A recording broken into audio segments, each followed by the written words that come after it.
NASCAR is the only sport in the world that starts its season with its biggest event, the Daytona 500. We are live here at the Daytona International Speedway on the red carpet for Media Day, and we are so excited to be here to share some of the anticipation leading up to the 66th running of the Daytona 500. Kevin Conley alongside Danny Harnden. Danny, let's go, my man. Yeah, let's go. We start off the show with the man, Joey Logano. This is pretty exciting. Joey, you won this race in 2015. We were talking to, who was it, Michael McDowell this morning said he had, during Victory Lane, there was about 15 minutes he blacked out. He can't remember. Do you remember all of your 2015 celebration and all that? I mean, I do. He must have partied a little harder than me or something, which I didn't think he was the guy to do that. There you go. You know, I really didn't. But, you know, it is such a special thing to win this race. This race is so big for our whole sport. But there's not much better. We're on the other side of Victory Lane right now. There's not much better than driving your car into Victory Lane and seeing your team, your family, your friends, everybody that's here. And there's really not words for people to say besides just yelling in each other's face. It's just like, everyone's just so excited about it because it's a huge deal to call yourself a Daytona 500 champion. And that moment when you pull in, it's life-changing for so many. For everyone involved, it changes their life. It's definitely one that everyone wants to have checked off. You know, one of the questions that we were asking some of the guys about winning this race or potentially winning this race was the stress to lift the trophy.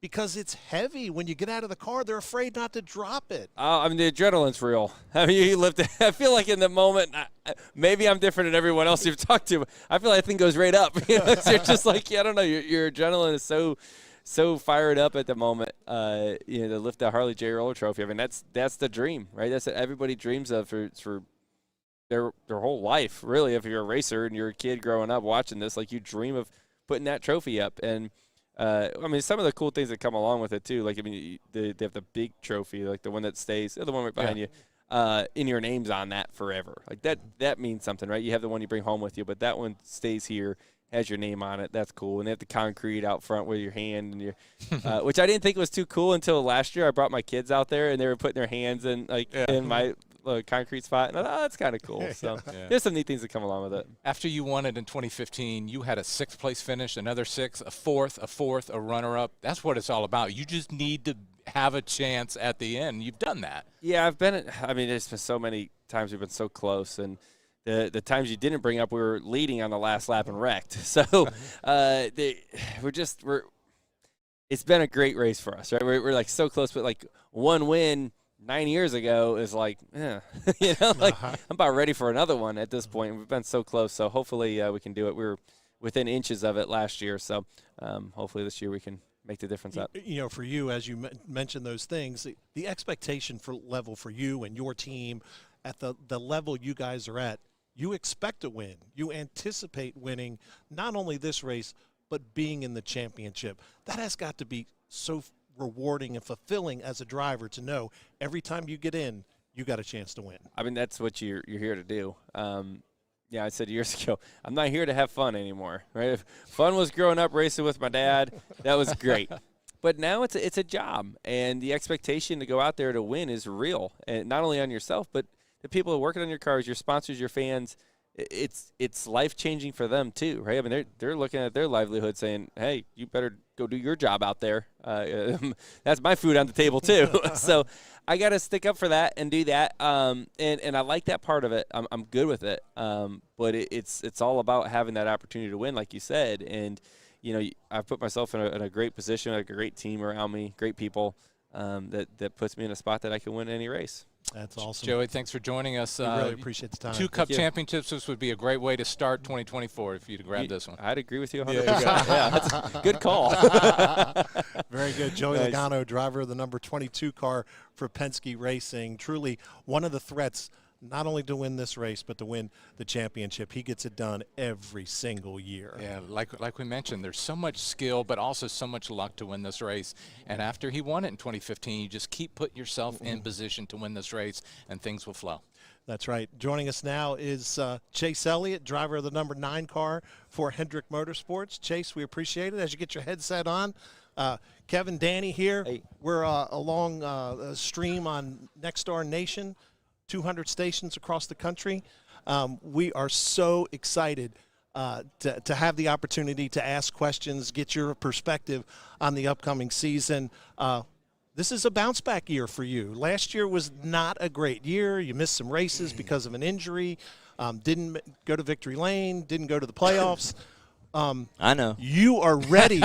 You are ready. I'm aware. To get after it. I mean, Yeah, I know I am ready. the want to is really there. Kind of explain to us sort of your feelings and thoughts heading into this season. Yeah, I'm just looking forward to the year. I think anytime you have a tough season like that, it can destroy a race team. It can destroy any team. Any sports team out there that goes through a bad year. I think it's really easy for it to be torn apart, and typically it happens from the inside out. And just really, really proud of our group for sticking together. I feel like we're just in a good place from a communication standpoint. Are all of our problems going to disappear overnight? No, I don't necessarily think that that's the case. However, the will and the desire and the want to be better and to fight for one another and to get back to where we feel like we can be and where we've been in the past is as high as it's ever been. And I think anytime through the course of this will be year 9, through the course of our first 8 seasons, we've been fortunate to have some success, and we have faced years like last year, and I truthfully believe those are the types of things that shape you, and they force you to ride the wave and stay in that middle ground zone as best you can. What have you learned in your 8 starts here at the Daytona 500? You got pretty close in 2021, finishing runner-up. I know. I wish somebody had grabbed whoever presses the caution button. Yes, that was hand, for about a second, but. Truthfully, it's such a hard race because there is so much out of your hands. Guys have found a way to have consistent finishes. I look at Ryan and I look at Denny and those guys, that they could have won the last 10, it seems like. And then there's guys like me that have a okay run every now and again and crash the rest of the time. So it's a tough one, and I think there is some middle ground. I've had seasons where I've been overly aggressive and caused some of the wrecks and been, been pushing too hard, too early, or whatever it may be. And then I've had years where I've just been in the mindset of just get to the end, just get to the end of this thing, and I've crashed that way too. So there is some middle ground in the approach. I'm still searching for what that is, but I think that anytime you have good pace in your car and you can stay on offense, I think it helps your odds of putting yourself in a good position. We have received a lot of questions from our NextStar affiliates, and one of the questions that was sent to us from our partners is, any driver, past or present, who would you like to race against? I've been fortunate, through the course of my career. I got in at a time where, Tony Stewart was in his final year. That was really cool for me. A guy I grew up watching. I got to, race with Jimmie and Casey Kane, and just a lot of people that I looked up to as a kid. I've been super fortunate to have a chance to race against, and even better, be teammates with some of them. So I think that's really cool. I wouldn't change it. I feel very fortunate to have gotten in when I did, and have been here long enough to kind of see some of those transitions and see those guys step away and into retirement. And so I'm honestly content. I feel like I got in at a time where I've seen a lot of new faces, but I've also had a chance to race against guys that I grew up watching, and not everybody gets to say that. So I'm pretty happy with it. Yeah, good deal. Chase Elliott, appreciate the time, and good luck this week. Go get him. Enjoy. All right. Thanks, man. We appreciate it a lot. All right, again, Chase Elliott, driver of the number 9 car for Hendrick Motorsports. This is the 40th anniversary of Hendrick Motorsports. They got their very first win with Jeffrey Bodine, back in the day at Martinsville. But, boy, they are a super powerhouse race team now. And Chase Elliott, boy, he's hungry. You can tell because last year didn't go well. Didn't mean to kind of start it off on a downer, but that's the truth. But that last question, though, you asked him what driver over history he would like to race against. Why not his dad? I mean, a guy that won 44 Cup races. I mean, that was interesting. Take on Dad. Yeah, no, again, this media day has been going on all day long, started at 8 o'clock today. So we've had some drivers already roll through this morning that we had an opportunity to talk to, including the champ, Ryan Blaney. So here's what Ryan had to say as he made his way across the red carpet. Yeah, someone just informed me that this is my 10th Daytona 500, which is making me feel very, very old. But it's hard to believe. I remember coming here as, driving for the Wood Brothers, running a partial schedule that year in 15, and just being on a different side of it, right? Because I grew up coming here watching my dad race, but now I actually got to be a part of the race, and just a huge appreciation for it and trying to take it all in, And I feel like you spend the first 2 or 3 years taking all of this in of the 500 and the race itself, and then once you kind of have done it 9 times, like you look at it a little bit different way. So yeah, it's hard to believe it's been 10 years ago since I first made my initial 500 start, but 0 for 9 so far. Hopefully we can be 1 for 10. That'd be nice. I think the biggest thing is when you walk into a room or you have an engagement, when they announce your name, it always ties to Daytona 500 champion. So that always gets said wherever you go, and that's pretty cool. But being known as a Daytona 500 champion, that's not something that'll ever get old. I think it's a very exclusive club. And I don't mean club, but it's a very high accomplishment, and it's something that we all of us, everybody here, is got high on their priority list, and so it never gets old. Yeah, it's special. It means a lot to myself and my family and the team, and so yeah, it's a week where we take it all in and enjoy it. Certainly is neat to hear from those drivers and what it means to be here at Daytona and to win and go to victory lane here at the Daytona International Speedway in the Daytona 500. Yeah, Kyle Larson joins us right now to chat a little bit. And Kyle, what do you think about this race coming up on Sunday? You've qualified well, right? A couple of times. Talk about getting through this race and ending up in victory lane right outside these doors. Yeah, it'd be nice to end up there. This year, I think, on paper we look really bad, but we're not as bad as we come across. So, yeah, I think you'll just continue doing what we've been doing, and hopefully things will work out a little differently in the results, and we can finally get that win. You've got HendrickCars.com on your hat. You got Hendrick Motorsports, 40th anniversary of Hendrick Motorsports this year. The most successful organization in NASCAR history. What does it mean to you to be a part of that and try to create your own history at an organization that has been so strong? Yeah, no, it's an honor, first and foremost, to be at Hendrick Motorsports, but to be a part of a historic, monumental season with the 40th year. It brings its pressure, because you do a good job in this important season. So, yeah, it's been good. In the past, I think they said I've won like 17 races since joining Hendrick just a few years ago. A couple All-Star race wins, a championship. So, it's nice to feel like, I've had a decent spot in all the history that in all the success that he's had as a team owner. But there's still a lot more that we want to accomplish and all of that. So, hopefully this is a successful year for all 4 of us, and we can bring a lot of wins and memories to the team. Speaking of wins, he had 4 wins last year. The 2021 Cup champion. What's it going to take to get back to that? Last year, finished runner-up. I mean, you were right there. Yeah. We were 15 laps away from getting another one. Our team did a great job executing at Phoenix. We just didn't quite have the speed that Blaney did, and he did a great job. But yeah, when you come up one spot short like that, it stinks.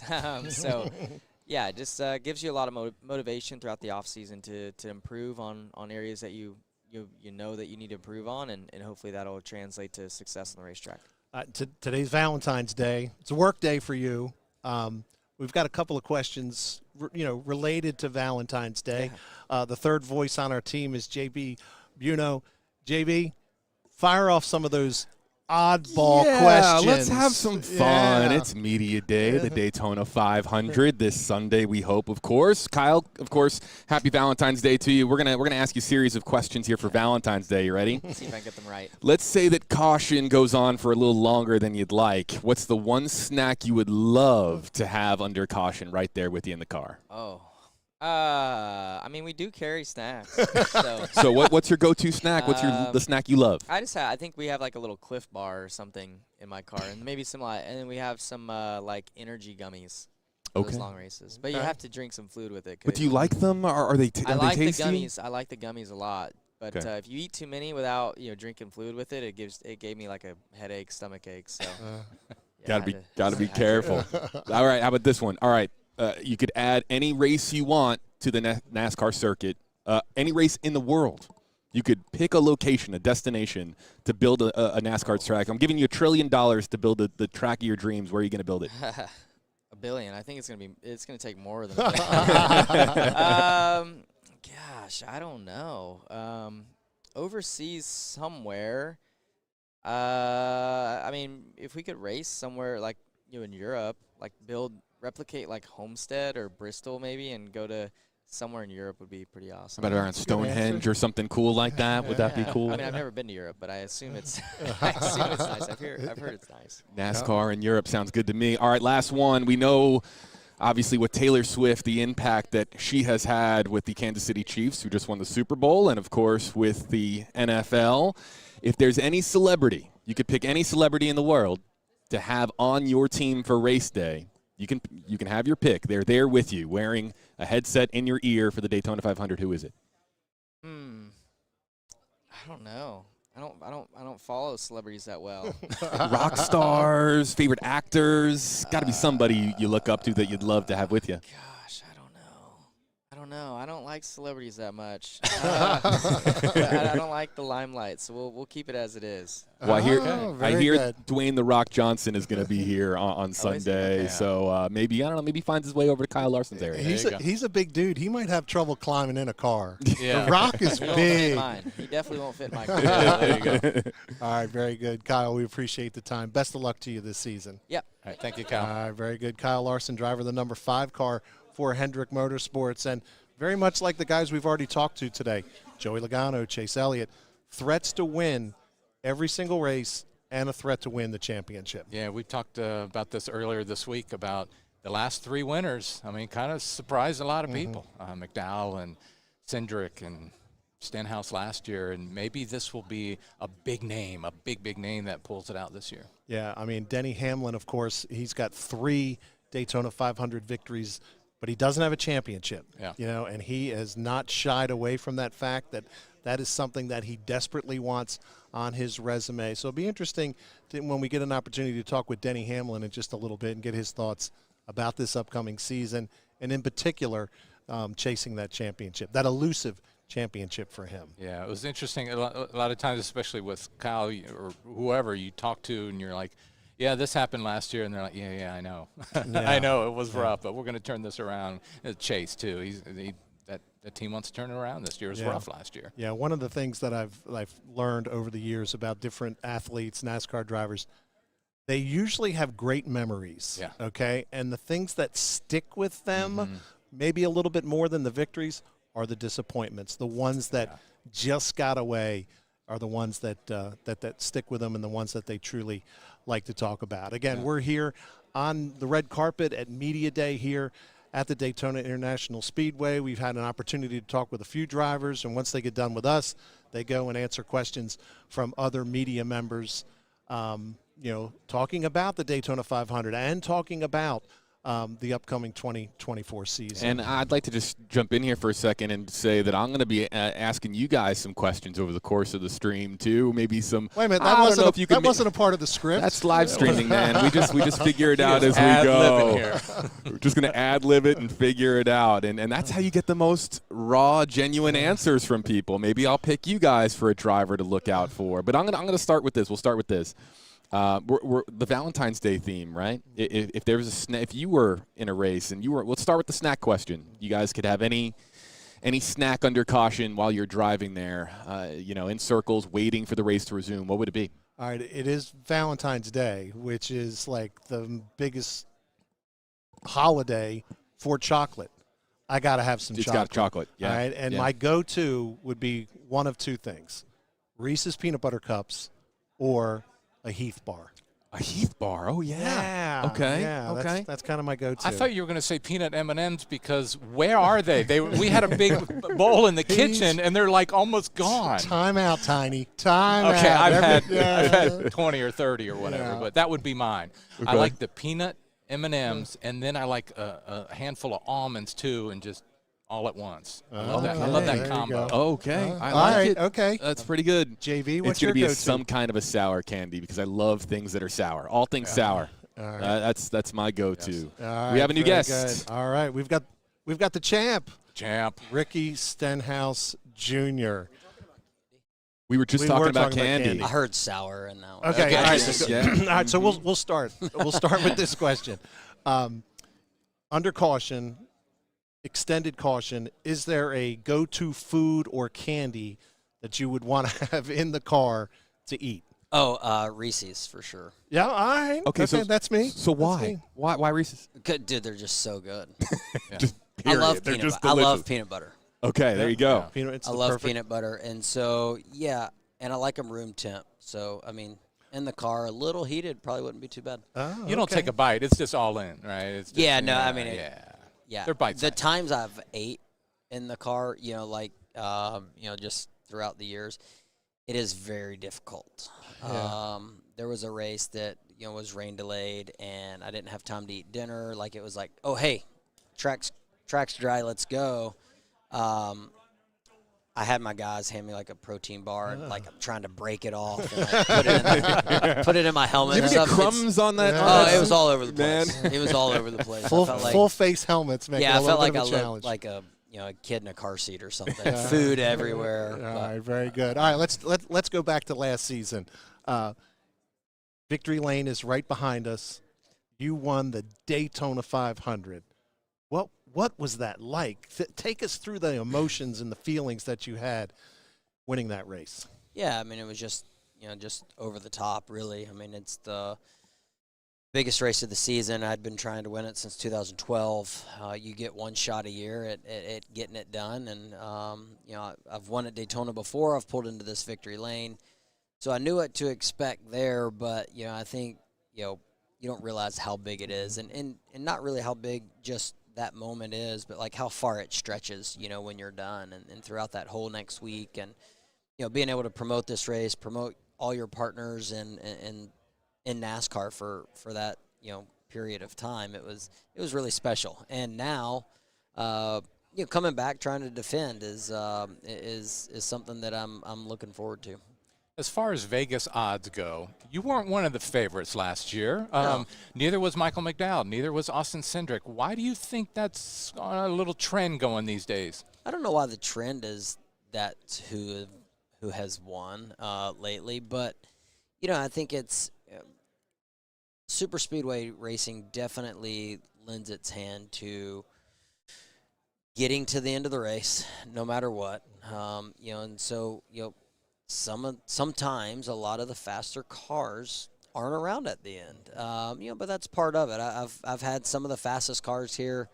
2020 we sat on the pole and felt like we had a great race car, and you don't make it to the end. And that's the key to this type of racing. I think on average 15 cars finish on the lead lap at the end of this race. So it's about attrition. It's about surviving to the end. And but yeah, I'm not sure why the guys that were high odds to win have won lately.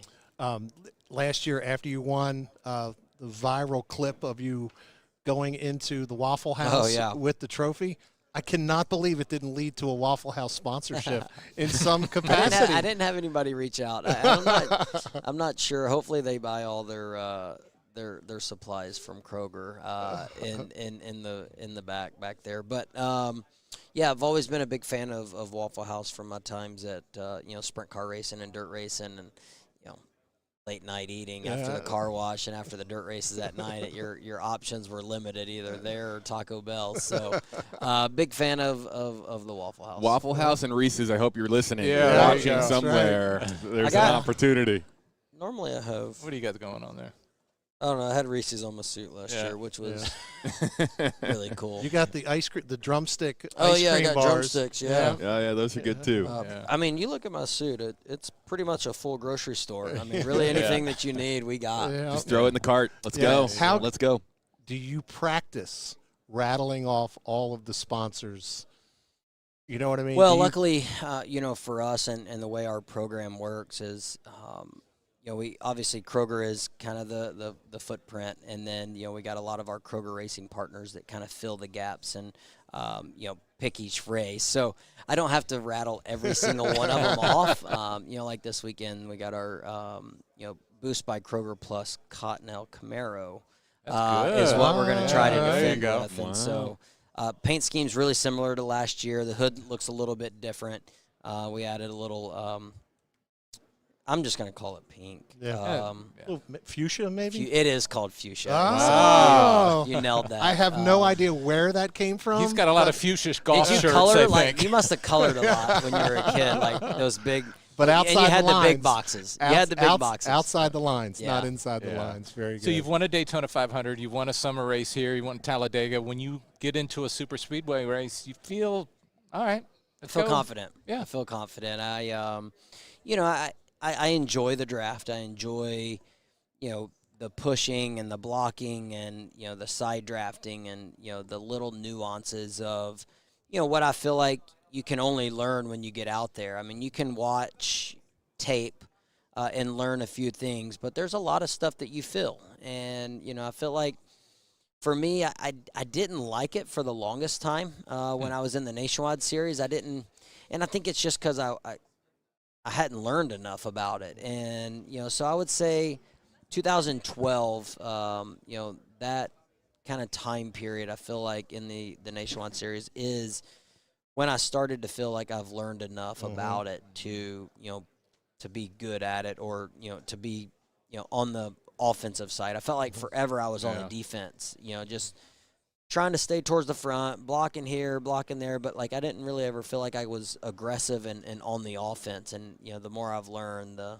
more offensive driver I've become. Yeah, that is awesome. Ricky, before we get you out of here, because you got your next stop, we want to ask you the final two Valentine's Day questions. Dream place you could build a NASCAR track anywhere in the world and race. Where would it be? I'm gonna go with Cabo, Mexico, because I was just there. And I didn't. I was there. I came back from there on Monday, and it was kind of tough to come here and start working. That would be a party. I'd pick an island. They got great golf and great weather. Yeah. So And then golf game's good. Golf game's average, solid. And then the last one, we'll get you out of here on this. We know of the Taylor Swift effect on the NFL. You could have any celebrity on your team wearing a headset this weekend for the Daytona 500. You can pick any celebrity in the world. Who would it be? I don't know. Man, we're really stumping them with the celebrity question. Yeah, it's I hard would to pick. To try and get that same, let's go Justin Bieber. All right. Okay. Fan of his music? Do what? Fan of his music? Oh, no, I'm 90s country all the way. So he's far from 90s country. But he is super talented. I definitely appreciate what he's capable of doing. And, I'm always a fan when they just grab the guitar and start singing. And then that's when you realize, dang, they're really good. Yeah. Very good. Awesome. You know what? You're really good as a race car Oh, driver. thank you. Man. Thank you. All right. Appreciate it. All right, Ricky thank you. Stenhouse Jr., the defending champion of the Daytona 500. And, boy, it really was a great celebration last year after he went into Victory Lane. Waffle I loved House. it. Yep. That's so cool. I absolutely love the theory of the Waffle House. Yeah. And, he mentioned golf. He's a pretty good golfer. I had an opportunity, this is years ago, to play in a Pro-Am golf tournament in the Hickory, North Carolina area with him. He was our celebrity, and he can hit it. Was he long off the tee? Yeah, he was. Yeah, he was. Wow. Lefty. He's a lefty. Yeah. Yeah, he was really good. Again, folks, we are here at the Media Day for the Daytona 500 at the Daytona International Speedway. We're right at the end of the red carpet.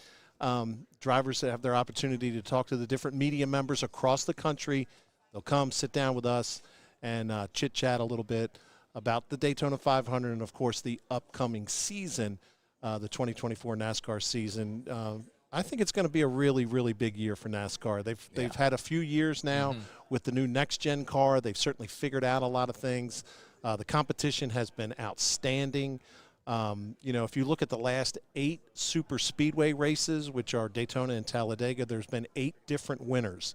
So the fact that there's so much unknown here at a place like Daytona, I think that adds to the intrigue. Yeah, when any of the drivers, when they walk in this place, they think they got a chance to win just because of especially what's happened the last 3 years with some long shots winning this thing. So, hello there. Carson Hocevar is here with us, one of the 3 drivers battling for Rookie of the Year this year. We appreciate you stopping by, having a little bit of time with us. So what's it like being a NASCAR rookie at your first media day for the Daytona 500? And it's pretty big. It's surreal. I mean, it was just I got asked the question, what's it going to be like to race in the Daytona 500, and I don't know if it's sunk in yet or if I'm so excited. I'm not nervous or anything, but man, it was just a big deal for me to just walk in here and look over to the garage. I've been in the last 2 or 3 years, see that empty, walk into the garage that I've had a hard time sneaking into in the past, and seeing the garage stall with my name, face, race car, and walking into the hauler with guys I'm going to go to war with for 38 weeks.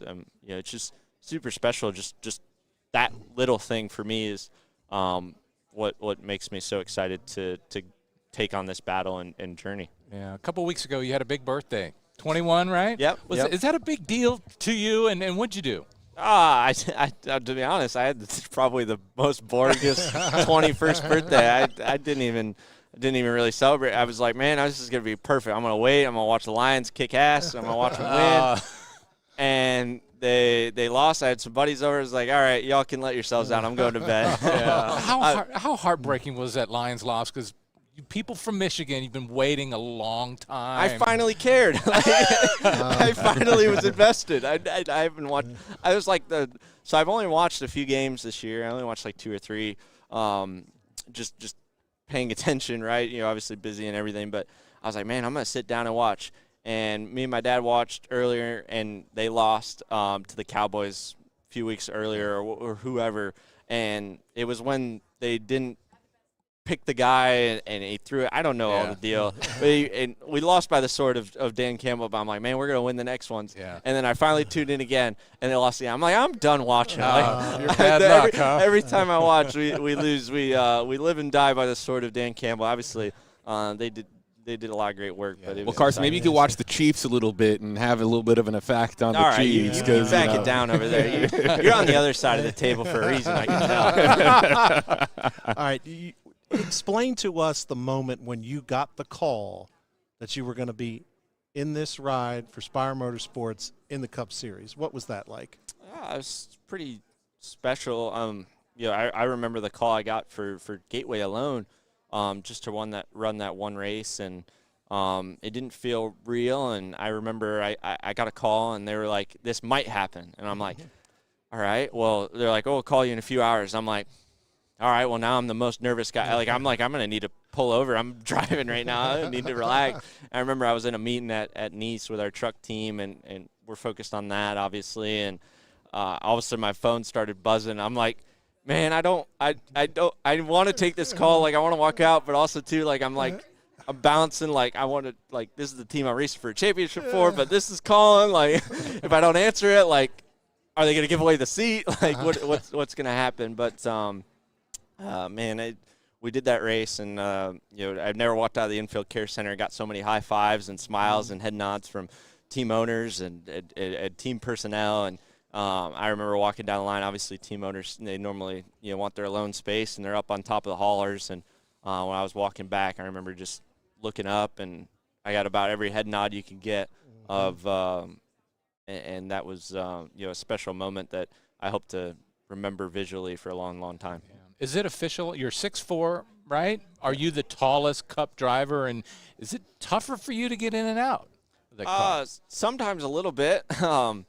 I promise you, whether it's either on fire or we're winning, I'm going to find a way to get out of it. So that's no worries, no problem. I mean, I was able to get in and out of a race car with 1.5 legs not too long ago. So, no, I enjoy it. I'm maybe an interior guy's nightmare, but not. It's going to stay the same. They might have to build some custom parts, but I hopefully am not. I'm done growing, and I'm sure not going to shrink any often. So it's not going to change anytime soon. One of the things that as you look towards a new season, realistic goals and expectations for you and this team, what are they? I think we have like specific goals of, we're going to make the playoffs, or we're going to win a race, or we're going to get this many top 5s or top 10s. Obviously I think Rookie of the Year is a big one for us, but I think it's just, doing the processes, right? Nobody really remembers, the 3 bad years of Dan Campbell. Everybody's going to remember this one. And, for the movie that if they won the Super Bowl, the movie would be, he came into this spot, they had some hardship before him, and then they came on and won a Super Bowl. It was, they're not going to talk about in the movie the 3, rough years and him getting laughed at and potentially getting fired and just all this stuff and them staying true to their process. And I think that's what is going to be big for us. And that was, that was our team prep. I'm just saying what our Jeff Dickerson at Spire said in our team meeting just before we headed down here is, we just got to remember in our processes and, when we do run top 5 or top 10 or top 15, where this car was last year, where this car was the year before and years before that, we need to recognize the little victories and be able to celebrate those, but know that's just a step to where we want to get to. Yeah, you mentioned earlier, 21 years old. It seems like you're just enjoying this ride so far. You got a long career ahead of you, but media day, talking about your sponsors, you're just soaking it all up. You're with a smile on your face. You're not faking it. I know that. You're just loving life right now. I'm just enjoying it. I had the naive confidence before I jumped in a Cup car that I could go faster than a lot of them, and that's not arrogance or anything. I was able to do a lot of sim work, and I'm like, man, there's a lot of times where I'm fastest guy in here, a lot faster than the real Sunday guys that drive this car that I'm working on for them. I feel like I understand this car. I feel like I could do a pretty good job. And I watched an interview with Tom Brady, and it really stuck in. He had the same sort of mindset, right? Mr. Irrelevant, 4th or 5th string quarterback, and he sits on the sideline, watches the starter quarterback throw, and he said, man, I could throw better than that. It's just that naive confidence of knowing the preparation, knowing how hard we'll work, and I might not be the smartest race car driver and might not have the best of racecraft, and you put me in a winning type scenario, I'm not going to win it every single time, right? All that stuff comes with experience, and you learn by trial a lot of times. But I think raw speed is tough to learn, and that comes and builds out over a long time, and that's what I've really focused on trying to do and trying to achieve. And that's the only thing I've ever been scared of getting in a Cup car is just I was scared to be slow, not scared of making mistakes or crashing or put myself in bad spots. It's just I'm scared to get in a race car and have my guys not confident in myself that we can make this thing go faster, make it faster than it is in the moment. All right, very good. Carson Hocevar, we appreciate the time. Best of luck this season. Yeah, I appreciate it. Thank you, guys. Good luck to you. Very good, very good. Again, I think this Rookie of the Year battle, Danny, is going to be really, really good this year because all of the rookies are in very, very good cars this season. Yeah. Again, I just love his joy. He just loves NASCAR. He loves racing. He loves the position. He's in 21 years old. Yeah. It's amazing how talented he is already. Yeah, NASCAR, a few years ago, NASCAR went young, and he's certainly riding that wave. Yeah. He's at Spire Motorsports. That's one of the teams that is sort of growing, with Corey LaJoie as the main driver, and then now Carson Hocevar joining that team. So potentially, they've got a lot of good things going on. They moved into a brand new shop. They bought the old Kyle Busch Motorsports shop. So maybe some things with Spire Motorsports and Carson Hocevar and Corey LaJoie. It could be. We talked about those surprise winners. They certainly could be one of those surprise winners. Yeah, and everybody, Kevin, it doesn't matter what sport you're talking about, spring training in baseball or start of, football camp or whatever. At the beginning of the NASCAR season, everyone thinks our year, Yeah. whether it's for this race or for the Cup Championship. It just so many guys are like, this is it, new start. They got a couple of weeks off. That off season is only like this, Yeah. but it goes quick. But they're thinking this could be it. Yeah, one of the things I enjoyed hearing him talk about and reference quite a bit, the Detroit Lions and the story behind Dan Campbell, who is the head coach of the Lions. He trusted his process for a long, long time. And, they had a few really, really lean years, but this year the Lions were really, really good. And I think Carson's kind of latched on to that fact and that theory for the upcoming season. And you see when Ricky Stenhouse was celebrating in Victory Lane, you got to be thinking, what was he thinking? Like, I can't believe I'm raising this trophy.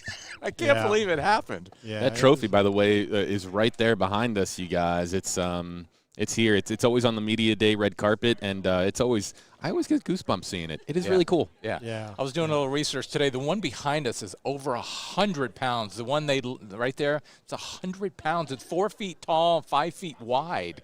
I mean, this is a big thing. But so that's not the trophy that they gave him a replica one. Drivers get a replica. Yeah, but however, that one is still 54 pounds. I mean, and a lot of the guys said, oh, adrenaline, you just raise it above your head, right? 50 pounds, what's that, right? Yeah. No, we will get to the watermelon. We will get to the watermelons. Yeah. But that's the weight of the trophy that you will lift in Victory Lane if you win the Daytona 500. Not by myself, I won't. 54 pounds? 54 You pounds? can do I'm 54. putting that over my head. I'll drop that thing. Yeah, you definitely don't. Some of the wanna drop skinny that. winners said they just had adrenaline flowing. They were able to do it. Maybe. Yeah, maybe. Maybe Ross Chastain, driver of the #1 car for Trackhouse Racing, joining us. Boy, I know you're a racer to your core, and every time you get in a car, you relish the opportunity. You relish the opportunity to race in the Daytona 500 with a team and in a car that has a chance to win. Absolutely. I went down to New Smyrna last night just to watch the super late model race, and that was the goal for me over 10 years ago, was just to get to like a super late model and get to where I could win in that. So to be at the big track and racing, sometimes it doesn't seem real, and I'm okay to admit it. I'm okay to say I'm a bit uncomfortable, and I'm learning it as I go. So, I just want to race, so. Racing in the Daytona 500, these guys have been dreaming about it all their life, but you're a Florida guy. Was it even a bigger deal to you? I actually didn't dream about racing in it because I just was a casual race fan. We did come over to the summer races, July 4th weekend. I remember sitting in the stands and cheering for the 24 car. I was a Gordon fan. But I wasn't like, I'm going to drive. Like, I didn't sit there. Like, a lot of people I hear, they knew from an early age, I know I'm going to do that. I was going to be a watermelon farmer. That's what I was going to do. And then once I started racing it, I was 12 years old. That's where the light turned on. And at 12, I was like, oh, no, I want to be a race car driver. I want to beat the guys that I've watched. I want to race against them and beat them. I'm better. I had no idea what I was doing. I could barely put the automatic transmission into the right gear when I pulled on the track. So, it's the times growing up before I was 11 years old and younger were just casual race fan, and then at 12 it turned to driver. Gotcha. You mentioned a couple times being a watermelon farmer. You have incorporated the family business, the watermelon, into your victory celebrations. The feedback, the reaction, what do you get and what do you hear from fans about your celebration? It's unique. It's wild. Yeah, it's not on accident. The early days of my career were funded by the watermelon industry and different companies involved. But now that we're winning, when I am out there celebrating, there's cheers. There's definite cheers when we win. But a few boos. I'm not going to act like there's not. Boos aren't bad. But when I lift that watermelon up, and the most apparent one was Talladega 2 years ago. I got on top of the car, and I had been out of the car already, came out the roof, and I had my helmet on, and then Mr. Roy, our truck driver, ran the watermelon down. And when I stood up on top of the car, and I was like very aware because I had calmed down enough where I could actually breathe, unlike right after the race. It was a couple minutes later.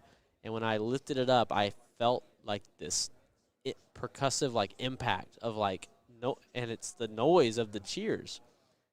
And then I look around and I'm holding it up, and then when I smashed it, it like had went down a little bit in the time I was looking around, and then when it hit the ground, it hit me again. Like it was like physical. I could feel it with my helmet on. So wild the reaction that I get. You mentioned you hear cheers, you hear boos. When you interact with fans, why the people that are your fans, why are they Ross Chastain fans? What do you hear from them? What do they like about you and the way you present yourself and the way you drive a race car? I mean, there's a lot of things. I mean, look, some kids are just a fan of the one car, no matter who's in it. So that's a cool thing that I'm driving the one. As a kid, that's easy to root for. Mm-hmm.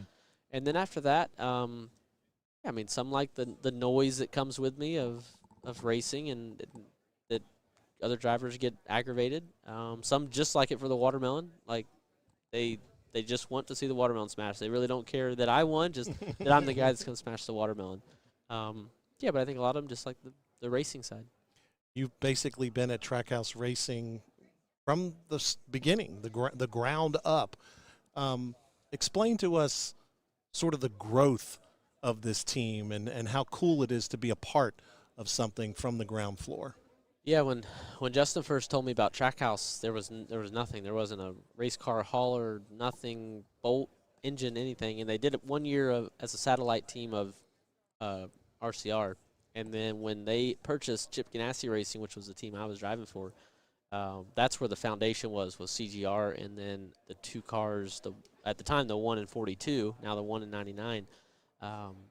The foundation that was built there, you're right, we were a part of that, because a lot of the men and women at Trackhouse were at Chip Ganassi Racing, which is where I was also, and they brought a lot of us over, and they kept the 42 car of 2021 together, and we got to be the one car, and we got to grow together. So, yeah, I'm proud of it. I'm proud to see new faces, though. I want fresh people that are hungry, and Justin's done that. He's hired more people. We've got more employees now than we've ever had, and keep growing. They keep investing in the people. Yeah. Let's bring JB Buno back on here. Yeah, guys. Let's. What is today? What is today? Oh, love is in the air, Ross. Yes. Love is in the air. You love watermelons, right? Well, we love asking questions, fun questions for our audience. And in the spirit of Valentine's Day, what is the number one snack you would love to eat under an extended caution on the Daytona International Speedway? Yeah, I do take snacks sometimes. I'll be honest. Not watermelon. Wouldn't be very good. Hot, it wouldn't be good. But any snack doesn't have to be the the gummies, the fiber gummies that keep you fit. Anything. It's I gotta be honest. I get excited about a Cliff Bar, partly because I know that I can take it in there because they don't melt. They're the one like protein bar. But yeah, I would prefer it if it had like chocolate on it, but the chocolate melts and you just can't. It's all sticky. It's on your hands. It gets on your visor. It's just a mess if you take any kind of chocolate in there. All right, next question. Dream place you could build a NASCAR track. You can build a NASCAR track anywhere in the world. Anywhere. Where would you build it to race? Oh, gosh. I mean, I have a bucket list item of going to Australia. Now, I have no idea. I've seen pictures and videos, and I feel like you can get the extremes of any place on Earth on that continent, country. Okay. I like that. That's interesting. And then we're getting the wrap signal. So really quickly, a celebrity that you get a pep talk from on race day. Any celebrity in the world, who would it be? Pitbull. Okay. That just came out. Yeah. He knew it. He knew it. He's been in meetings with Pitbull. Yeah. I mean, I know I'm gonna get a pep talk Sunday, and when we're done, I'm gonna be ready to just jump in the car and take off. Ready to Can't wait for his concert. Yeah. He's gonna in the rock free it. race. Yeah. Very good. Ross Chastain, we appreciate the time. Best of luck this year. Thank y'all. Best of luck. Ross Chastain, driver of the number one car for Trackhouse Racing. He mentioned Pitbull. Mm-hmm. Pitbull is a part owner of Trackhouse Racing, so part of NASCAR's big diversity push. The last couple of years. Joining us now is Chase Briscoe, Stewart Haas Racing driver. Chase, good to see you. How's it been going so far today? What's the most unique question you've heard so far today? You guys are my first thing. So. Oh, really? Oh, my gosh. We're honored. They haven't used your good stuff yet. The heat is on for us to really take our game to the next level. All right, I'm going to start off with maybe a little bit of a negative, but we're going to try to turn it positive, okay? Nobody at Stewart-Haas last year was happy with how the season went. You guys, in general, struggled. How are you going to make it different this year? Well, I definitely think that we've changed a lot, from last season. Obviously, we have the new body with the dark horse and things like that, but even just some of the processes that we're doing differently now. We got on the 14 team the same people, but we have a lot of new people in the building. Obviously, got the new logo. We've been doing all this stuff to change the visuals of the place. So just trying to kind of boost morale up. But I will say with a lot of those processes and just some of the people that we moved to different positions, I think are really going to move the needle. And then plus the new body is going to be way better than what we had last year. So I think we have all the right puzzle pieces. It's just we got to figure out how to put the puzzle together now. Okay. So that is something that we don't really know where we're going to stack up right now. But once we get the season going, these first 4 or 5 weeks, we can kind of see where we need to get better and go from there. In your 3 starts in the Daytona 500, what have you learned? What kind of mental notes are up there? Yeah. Well, I haven't learned how to win it yet. It's weird. Each one I feel like was so different. The rookie season, I was just out there trying to figure out what I was doing right, and then you go to the second year and we were able to run third and felt like we were really in a good position. And last year, I felt like I tried to do a lot of the same things, but I was a little more aggressive and ended up getting myself wrecked. So I don't know really what the game plan is going into this year, but I will say I feel like last year we led a ton of laps on just super speedways in general, not necessarily the Daytona 500, but all the other races. And I felt like I learned a lot about just running up front and how to control the race and try to save fuel when you're in the lead and things like that. But there's so much that changes after that last fuel stop. So that's where I felt like last year I learned a lot. Hopefully can try to take a little bit more control this year. Just trying to set myself up better for that last run of the race instead of trying to run the first 3 quarters perfect. All right, the last run of the race. I've asked this a few times this morning. What position do you want to be in coming off of turn 4 headed to the checkered flag? I'd probably say the lead. Okay.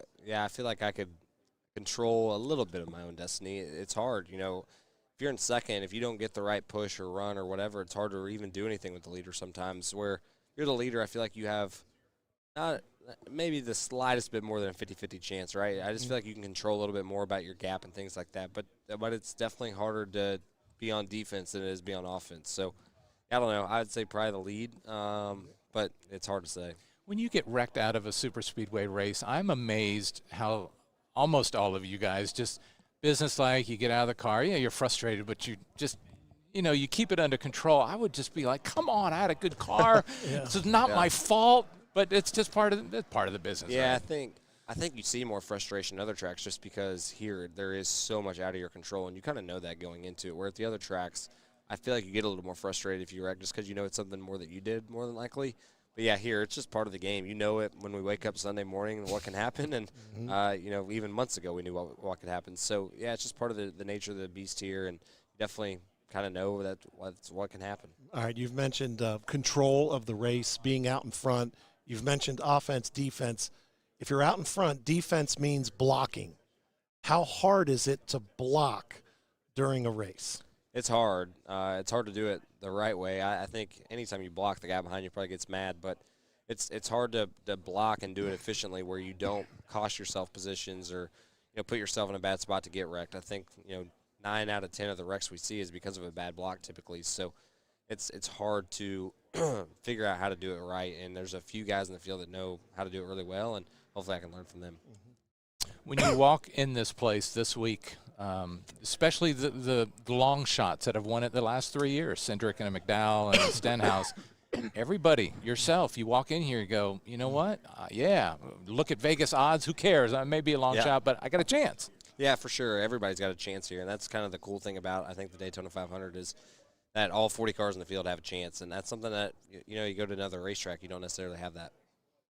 All right, Chase Briscoe, driver of the number 14 car for Stewart-Haas Racing. What is Smoke like as a boss, Tony Stewart? You've been around him now a few years. What's he like as a boss? Yeah, he's definitely, I feel like, a tough boss just because he knows how to do it, right? He's done it, everything you can imagine to do, so he knows what it takes to do it. But I will say, he's so busy doing a lot of other stuff, so it's hard for him to sometimes be there, but I think he does a really incredible job of doing it from a distance and letting the drivers try to figure it out on their own and still being there if they ever need him. You mentioned earlier that morale got down a little bit last year at times. How do you get it back? I mean, meetings. Win. I mean, win. Yeah, there you go. Just you win the baby. Daytona 500, that'll do it. Very good. Chase Briscoe, driver of the number 14 car for Stuart Haas, man. We appreciate the time. Thank you guys. Appreciate All right. it. Enjoy the rest of media day. Yeah, we're gonna have fun with it. The long afternoon. There you go. Very good. Truly one of the good guys in NASCAR. Young guy, up-and-coming driver who knows how to get to victory lane. He's been in the playoffs before. Last season was certainly a disappointment, and he certainly wants to improve upon that. Yeah. And good luck to him. Look at Brad Keselowski waving to us there. He is waving to us because you know why? He's coming to sit Yes. our way. Can I talk to you guys? Yes, come on indeed. in. Brad Keselowski. I think Brad's my favorite. Brad's my favorite. I'm anointing my favorite, man. Anointed. All right. That's the past tense, right? Anointed. You're always my favorite, Brad. You're always fun to talk to. Well, thank you. Brad, I don't know how relevant this is, but I'm not a gambling guy, but I was just looking at Vegas odds for the Daytona 500. You were the favorite on one of the one. Why is that? Yeah, how does that make you feel? I think I've been the favorite from a Vegas perspective 3 or 4 times now. Okay. And I don't know if a lot of people have put money on me or not, but it is not translated to Sunday when it matters. But, the last 2 races here, the last 3 races here, we've, been in position to win and led a lot of laps, if not the most laps, won the stages, and just hasn't kind of put a bow on the end of this race. And, you got to feel like from a numbers perspective, if you do that enough times, if you put yourself in a position up front, if you lead the most laps and you win the stages, that, eventually it'll go your way. So I can certainly understand why some guys in Vegas would feel that way. We feel that way too. Right. Yeah, we Very feel good. like we can come here and win, and that we're doing all the right things. And obviously there's a little bit of luck factor that hasn't gone our way to date, but, I like the moves we're making on the track. I like the cars we've brought here, and we got a great shot at it. All right, your life dramatically changed when you went not only from a driver to now an owner driver. Explain that process. Obviously, was it always a goal to have your own team and be an owner? Yeah. I enjoy it. And jumping in, what's it like to try to do both? Yeah, I enjoy it. It's a process. It's great because, when you don't like something, you can change it. It's bad because when you don't like something, you can't blame somebody else, right? Like you have to point the finger at yourself, and that's a tough pill to swallow. It's the ultimate authority accountability flip, right? Most people live a life where they don't have full authority, so they don't feel full accountability. But when you're the driver and the owner, it's like, hey, we didn't run good. Who to be mad at? Oh, me, right? So good and bad of it. So are you harder on yourself now? Absolutely. Absolutely. You look at every loss as your loss, not a team loss, like your loss. Like you didn't put the right people in the right position to succeed with the right tools or resources. And so that's the reality of it. You're 40 years old now. As far as your racing career, do you think you're at the end of the 3rd quarter, beginning of the 4th quarter? You're not in overtime. Come on, first quarter. I don't know. I'm in a spot where I just want to win races, and I don't care about anything else other than that. And when the day comes where I don't feel like I can't win races, that'll be the day where I'll be done. And right now, I know we can win races. Wow, that's exciting. Your team, Chris Buescher, obviously he wins races. This year you're bringing David Reagan down to Daytona, so 3 RFK cars in the Daytona 500 if David can race his way in. Yeah. Hopefully he qualifies his way in tonight, but we'll see. Yep. What does it mean to have 3 teams? I mean, is it that much of an advantage, in a place like this? The last 2 years, I think we really saw how important it is to have teammates and allies in the last few laps of the Daytona 500. And my teammate Chris Buescher and I worked so well together last spring in the 500. And, in the end, 2 cars wasn't enough. We needed at least 1 more car to be able to win this race. And we don't want to make that mistake twice. David is more than qualified to be a part of RFK and to has the credentials and respect that I believe he can be a threat to win on Sunday. And the 3 of us together, a formidable trio. A few moments ago, we were talking to Carson Hocevar, a Michigan guy. You're a Michigan guy. He's a big Lions fan. He's still hurting from the Lions loss. They were so close to the Super Bowl. Are you still feeling? Are you a big Lions fan? I am a huge Lions fan, and there's a little bit of pain there. But then there's another piece of that is, just remembering all the years of not even being in the playoffs. So decades. Yeah, decades. So you're like, hey, there's something to be proud of here still. Yeah, that's right. Dan Campbell, are you a fan of Dan Campbell? Yes. And his go for it on fourth down mentality. Are you a go for it on fourth down kind of driver? Yes. Maybe not quite as much as Dan is, but yes. I think he's saying something between the lines there. Yeah, I like aggressive.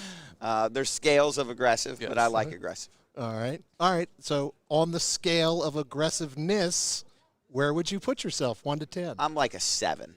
Oh, wow. I thought you'd be a little higher than that. Yeah. It's very honest, though. It's an honest answer. Yeah, do you want me to be honest? I mean, that's what we appreciate here. Yeah. If I'm a 7, I think Dan's like an 8 or a 9. Okay. Like it. He's like a 14 in that last game. Brad, it's Valentine's Day. We're asking some Valentine's Day questions to NASCAR's biggest stars. Are you ready? Yep. We're going to do 3. Your favorite snack, any snack in the world you could have under an extended caution during the Daytona 500 when you're just waiting for things to resume. You're dreaming of that snack. What is it? Peanut butter jelly time. Peanut butter jelly time. Peanut butter jelly sandwich? Yeah? Yeah. I love it. Right. Okay. You didn't hesitate? Yeah. I believe in the answer. Yeah. You can build a NASCAR track anywhere in the world now to drive and compete on that track and just be in the awe, the magnitude of being in that moment, in that place. Where would it be? Canada. Probably like Toronto-ish. Toronto. Okay. Wow. Love it. Doesn't have to be Toronto, but Canada in general. What size track? A Bristol, a Martinsville, a Daytona? If I'm in charge for the P&L on it, I'm looking at around a mile and a quarter. Okay. Okay. And then last question. We all know about the Taylor Swift effect in the NFL. We're going to sort of take that mindset. If you can put any celebrity on your team for Daytona, anyone maybe to give you a pep talk, someone to rev you up, get you ready for the race, who would it be? Any celebrity on my team? Whoa. I don't know, like a Tom Brady would be good. Ooh. Yeah. That's a great pick. Number 12. Yeah, TB12. Yeah. Very good. Awesome. Brad Keselowski, we certainly appreciate the time. You're Love welcome. your honesty. Always appreciate your candor. Thank you. Very good. Thanks for your kindness, guys. Good All to right. see you You again. be good. All right. All the best. All right. All right. Appreciate you. All right, Yes, Brad sir. Keselowski, owner-driver at RFK, but he's the driver of the number 6 car. Yeah, giving JB a little love back there behind the board. JB, throwing it out there right away that Brad was his favorite driver. I like Brad. I do too. I every time we talk with him, every year we've been doing this for years now, he just seems like he's always coming from a very I don't know. I like his makeup. Yep. Yep. Absolutely really love his honesty. And you know what? They could be a threat to win. I mean, they were very good. Yeah. They were very, very good here And really close. the last couple of years, along with Chris Buescher. And I do like the addition of David Reagan as a third car. Mm-hmm. David Reagan is a very, very good super speedway racer. Again, we are live here on the red carpet, Media Day for the Daytona 500. Our opportunity to talk with a lot of drivers. Not only You guys hear that goat? a You driver, guys hear that goat in the background? but the driver. First of all, congratulations to Jimmie Johnson being inducted into the NASCAR Hall of Fame. You will become the first Hall of Famer to race again. I know. I didn't know that until I walked in here just a few minutes ago, and I was like, oh, wow. I didn't make up the rules, but I'm glad to be We talked to you right before on the red carpet in Charlotte, right before you went into the Hall of Fame, and I asked you, is your speech ready? How did the speech go? Were you calm up there? Did you get everything out? Yeah, I think it went as good as I could have hoped for. Spent some time, made sure I had my thoughts organized. I actually practiced on the teleprompter a few times and felt the most comfortable I have on stage, so that went well. Oh, that is awesome. Obviously, it was some great moments with your family. It was very beautiful. Really special for me and for our family. It was All great. right, now you put your work hat on. All right, you're going to work. Now that it's year 2 of you as an owner at Legacy Motor Club, what's different? What did you learn last year that you're going to apply this year for that team and to make it successful? Yeah, I mean, so much has changed for us in the course of a year, especially sitting here in Daytona, from Daytona to Daytona. But at the root of it all is my partner's commitment to having a top-flight Tier 1 motorsports program, and I cannot thank Maury Gallagher enough for his commitment to this team and for bringing me in and letting me be a part of this journey. We've, since last year we have a new driver in John Hunter Nemechek in the 42 car. We obviously have Toyota. We have many partners like Dollar Tree and Family Dollar coming on board. Carvana's come back. Gear Wrench, Mobile One. I mean, just go on and on. It's been a very busy 12 months for us, and especially in the last 3 months since the season has ended. It's been out of control busy. Of your 83 Cup wins, 2 of them in the Daytona 500, 06, 13. You're smiling already talking about it. Do you still have the details, and do you still remember like everything about those nights, those days? Certainly the last couple laps and how it played out, because I won 2, but I was here for at least 19. So that my winning percentage is quite low, lower than a competitor would like. But then you look at 4 plate races a year during my era. Now there's 5 with Atlanta. But what I'm getting at is plate racing is just so circumstantial. And yes, you need some luck, but yes, you need to put yourself in the position to receive luck. And so those last 2 or 3 laps are really where my mind goes and how I put myself in position. All right, Danny, you mentioned all the wins, being in the Hall of Fame, but you have to race your way in. You do not have a guaranteed starting spot. I'm still lobbying with NASCAR that there should be a Hall of Fame provision. There you go. Come on. There should be. Yeah, there should be. All right, so what is your mentality to try to race your way in? I mean, it's kind of old school, really. It is, and I'm prepared and I'm ready, and I'm mentally prepared for the worst, that if something does not go right tonight, that I need to have my game locked down and be ready for tomorrow. So spent a lot of time studying the duels and kind of the energy of the split field and how that plays out. It's a much different race in the duels than it is in the 500 due to the car count. And I'm ready. We'll just see what happens. We've put a ton of effort into having a fast car tonight, and hopefully that pays off. All right. You've been around the sport so long, and I know you love the sport so much. What do you think of the new crop of guys coming up now and how they will help the future of the sport? I'm just surprised how ready these guys can be at such a young age. I was a rookie when I was 25 and turned 26 later that year. And I had the benefit of all this testing that took place during my generation, and I had a lot of learning to do. And it's amazing to me how these kids can get so much seat time at a young age in all the minor leagues that are now available. And then in addition to that, the time they spend in the simulators and how that sim world, the virtual world, and the real world are getting very close together, and they show up ready to go. All right, very good. Jimmie Johnson, the Hall of Famer. Thank you. All right, best of luck not only tonight but tomorrow night, and hopefully we see you on Sunday. I hope so. That's awesome. Thank you, Jimmie. Jimmie Johnson, driver of the number 84 car. I wonder, do you ever have trouble like going to the wrong car? It's not 48, it's 84. That's just so silly. That's just so silly. But I put in 84 on the graphic. I was like, wait, what? Did I have that right? But you were so associated with 48. I know. It's been an interesting twist on things, and I was just signing some autographs coming in, and I always write the number, and I wrote 48, and I was like, wow, I meant to write 84. So. Wow. Very good. Still gets me. We appreciate it, Jimmie. Thank you, Jimmie. Okay. Very good. Again, one of the best of all time in NASCAR history. And what a treat that he always has been open and honest over the years, and what a competitor, and what the success that he had. Not only the 83 wins, but 7 championships. Only Dale Earnhardt and Richard Petty have that many championships. We were talking earlier, we were mentioning the GOAT. I mean, he is compared to Tom Brady a lot because all the Super Bowls that Tom Brady won, and he was such a good champion. I mean, Jimmie's just is been a great champion over the years. Very, very gracious with his time. I'll give you guys some inside baseball here for people that are watching the Media Day live stream here. That was the only driver that we were given a very specific hard timeout. Like, you have this number of minutes, and that is it. And we never usually get that with drivers. They usually we get a few minutes here, a few minutes there, and it's usually pretty flexible. But that was, all right, Jimmie Johnson, he has this amount of minutes, and that's it. He's got to go. But he wasn't in a hurry to leave. He wanted to keep chatting. You know what? The bottom line is people want to hear from him. They definitely want to hear from him because he does have such a unique story to tell. Again, a Hall of Fame career, stepped away, went and did IndyCar racing, is coming back to the sport as an owner, part owner of a team. Now he's got 3 cars. Jimmie Johnson is a unique guy and somebody that they certainly need everybody needs to keep an eye on because he knows how to run well and run well here at Daytona. Joining us now is Chris Buescher, driver of the number 17 car for RFK Racing. Chris, great to see you. You have a pretty good history at the super speedways. What is it about these tracks that just sort of bring out the best in you? Well, that is a good question because I really didn't care for these things for a long time. So, but you're good at it. Yeah. Certainly, I've had fast race cars, which certainly makes me look better than I am. But I have had some good teachers through the years. I have a great spotter on the roof with Mike Herman Jr.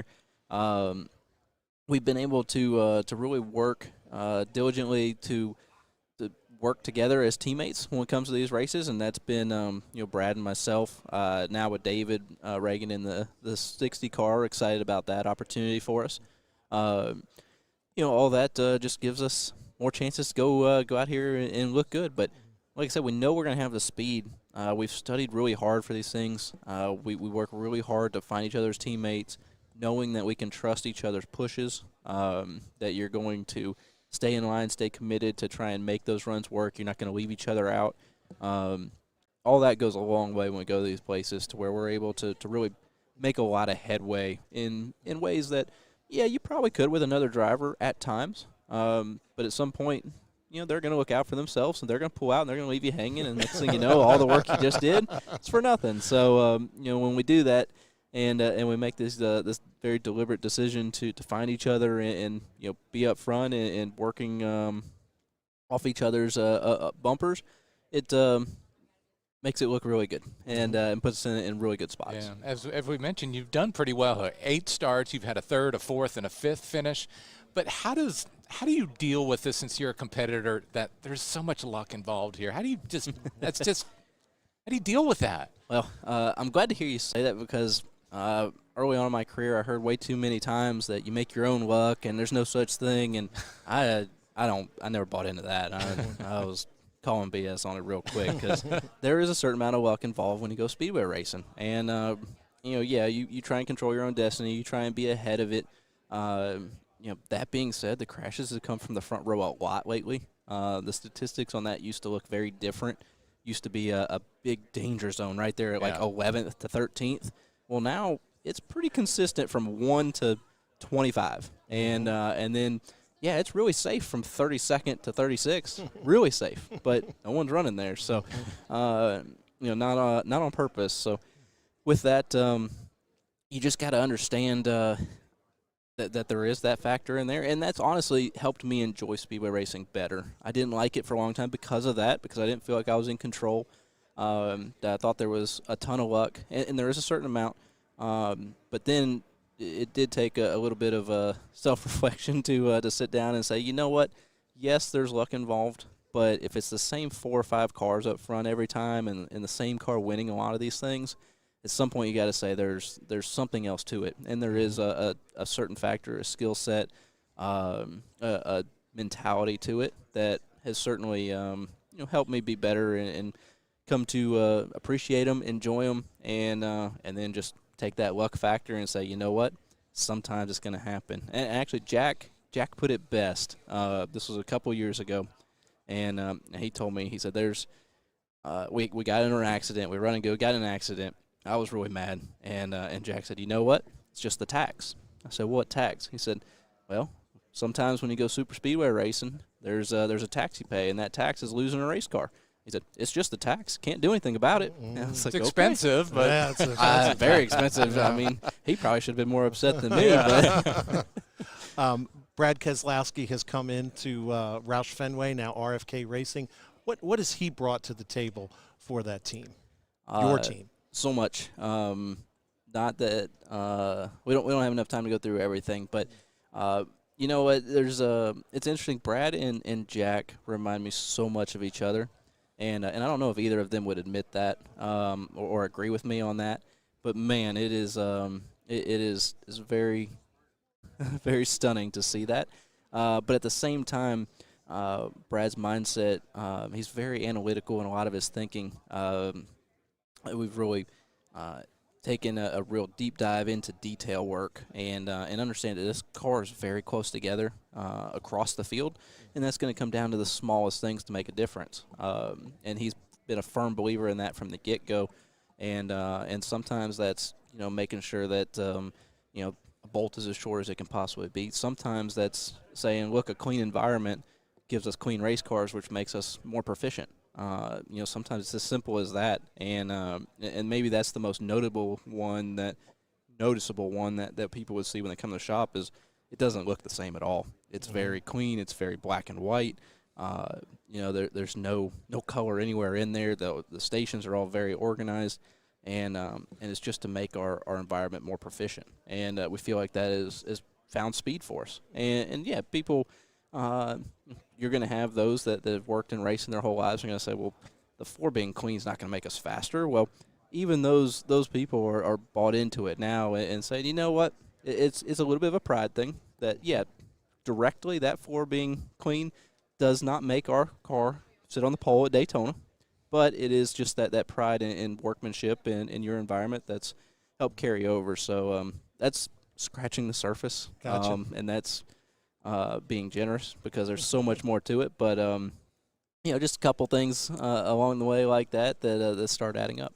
When you walk this red carpet and you walk by that trophy, the Daytona 500 trophy, do you say, I want to have it, or is it, I got to have that before my career is over? Which you're not close to the end of your career, but I got to have it. Yeah, it's you got to have that one, right? I say that, and also people have asked me, like, what are your bucket list races? Which ones do you have to have? And I only had one, and that was the Bristol night race. Like, that was my race. It's the one I've always wanted to win. And outside of that, I want to win everywhere. I want to win every weekend. There's not really one that I have circled as that specific one, but that trophy's a little cooler than all the rest. So, just in that scenario, you'd want to take that one home for that reason. But it's the Daytona 500, so it's obviously so much history behind this race. You want to make it happen. We've been very close at times. We've been in the running. We've been competitive, even ones we finished poorly. We've had good days leading up to those. So it's just about finishing that last 1% of the race. Yeah, you've won qualifying races here. So I mean, your car has been very, very fast. It's Valentine's Day. We have been asking some odd questions. Valentine's Day JB, questions. the third voice Chris, here. Nice to meet you. JB, fire away. Chris, you're the snack you would love to have with you, any snack in the world now, with you during caution at the Daytona 500, what would it be? During a caution at the Daytona 500? You could just snack away just while you're waiting for things to resume. Just while you're getting going? Yeah. Man, that's Do you have stuff in the car normally? I don't. No. So I tried granola bars one time, chocolate chip granola bars. Turns out inside the race car is a little warm, and you have chocolate chips in my them? gloves, Yeah. man. They were nasty. So like that would be my initial answer is, well, I just want a granola bar or something, but it didn't work. And I know some people have food and I just don't understand. So I guess I would want a granola bar if I can figure out how in the world to make it happen. It's very wholesome. Yeah. It's a wholesome response. No cooler in there. You slip it in the cooler in the right down in between. Dream place you would love to race under the idea that you could build a track anywhere in the world to add to the NASCAR circuit. What would it be? If you could, so I really want to see us at Irwindale. That's not building my own racetrack. That is, I've raced at that track once. I've been to it 2 times maybe. I loved racing there. It was an ASA speed truck back in the day. I love that racetrack. It was so much fun. Actually, kind of makes me feel a little bit of Iowa vibes in a way. So, and I'm pumped for Iowa too. But I would love to go to Irwindale in Cup cars. And then lastly, celebrity. You could pick any celebrity in the world you could have on your team for race day. Who would it be? Any celebrity on your team for race day. Let's see. What do you need them to do first? Just give you a pep talk. Yeah. Just a pep talk? Yeah, rev you up. Or they could be on like the on the box. Someone up on we need like muscle. So that's true. Dang, you could get me in trouble. It's quieter. It's like, yeah, you need muscle for fighting out of the track, right? So we need like The Rock or somebody. Hey, He'll The be Rock, here he's going to Sunday. be here on Sunday. How That's about right. that? Yeah, He's that's the Grand right, Marshal. That's right. Look Yep. at that. All right. So we very can get good. him on the box. There you go. Love it. Love it. All right. Chris Buescher, we appreciate the time. You're very welcome. All Thank right, you. Best of luck this year. Chris Buescher, driver of the number 17 car for RFK Racing. And with Brad Keselowski and David Reagan, I mean, he's a threat to win. Yeah. No doubt about it. Joining us now is Bubba Wallace. All right. Michael Jordan will be my motivational speaker. There you go. Let's just get that. Let's just get this right out of the way. I was like, early. is he really fumbling the bag on that? Yeah. That's all right.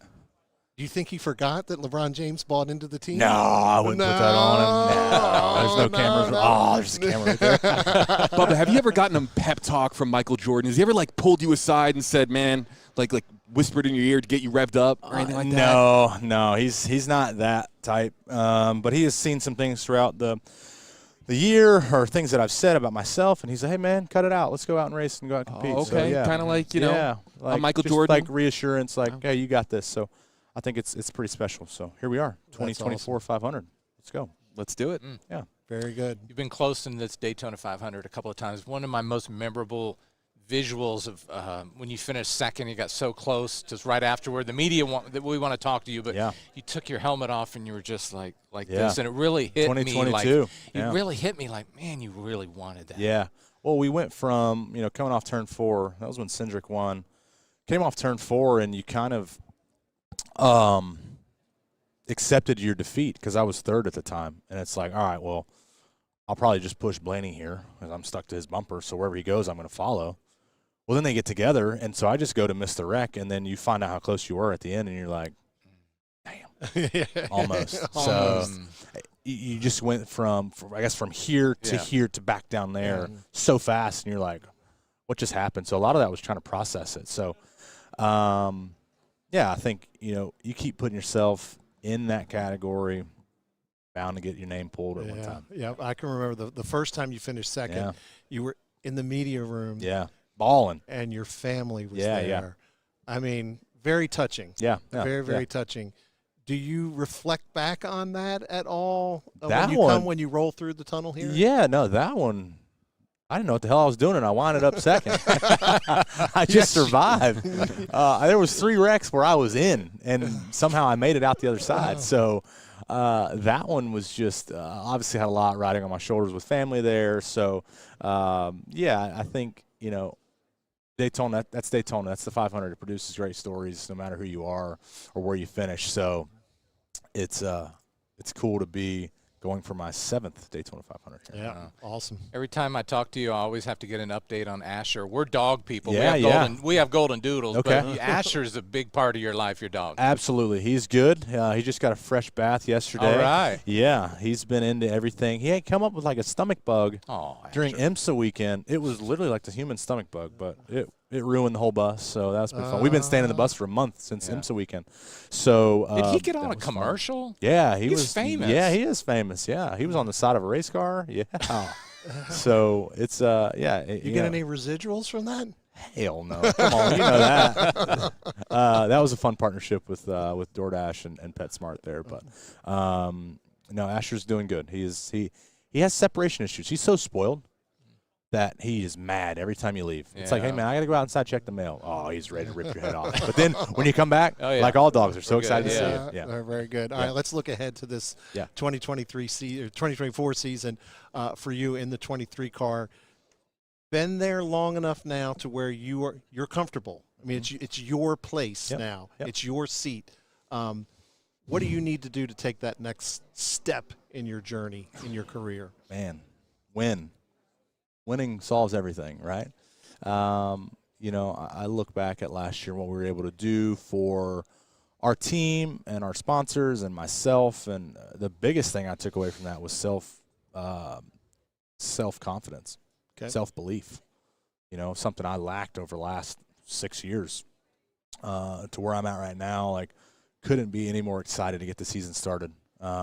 We got 2 races here to start off that is survival mode. So if you do the right things, put yourself in the right spot, you come up with a great finish.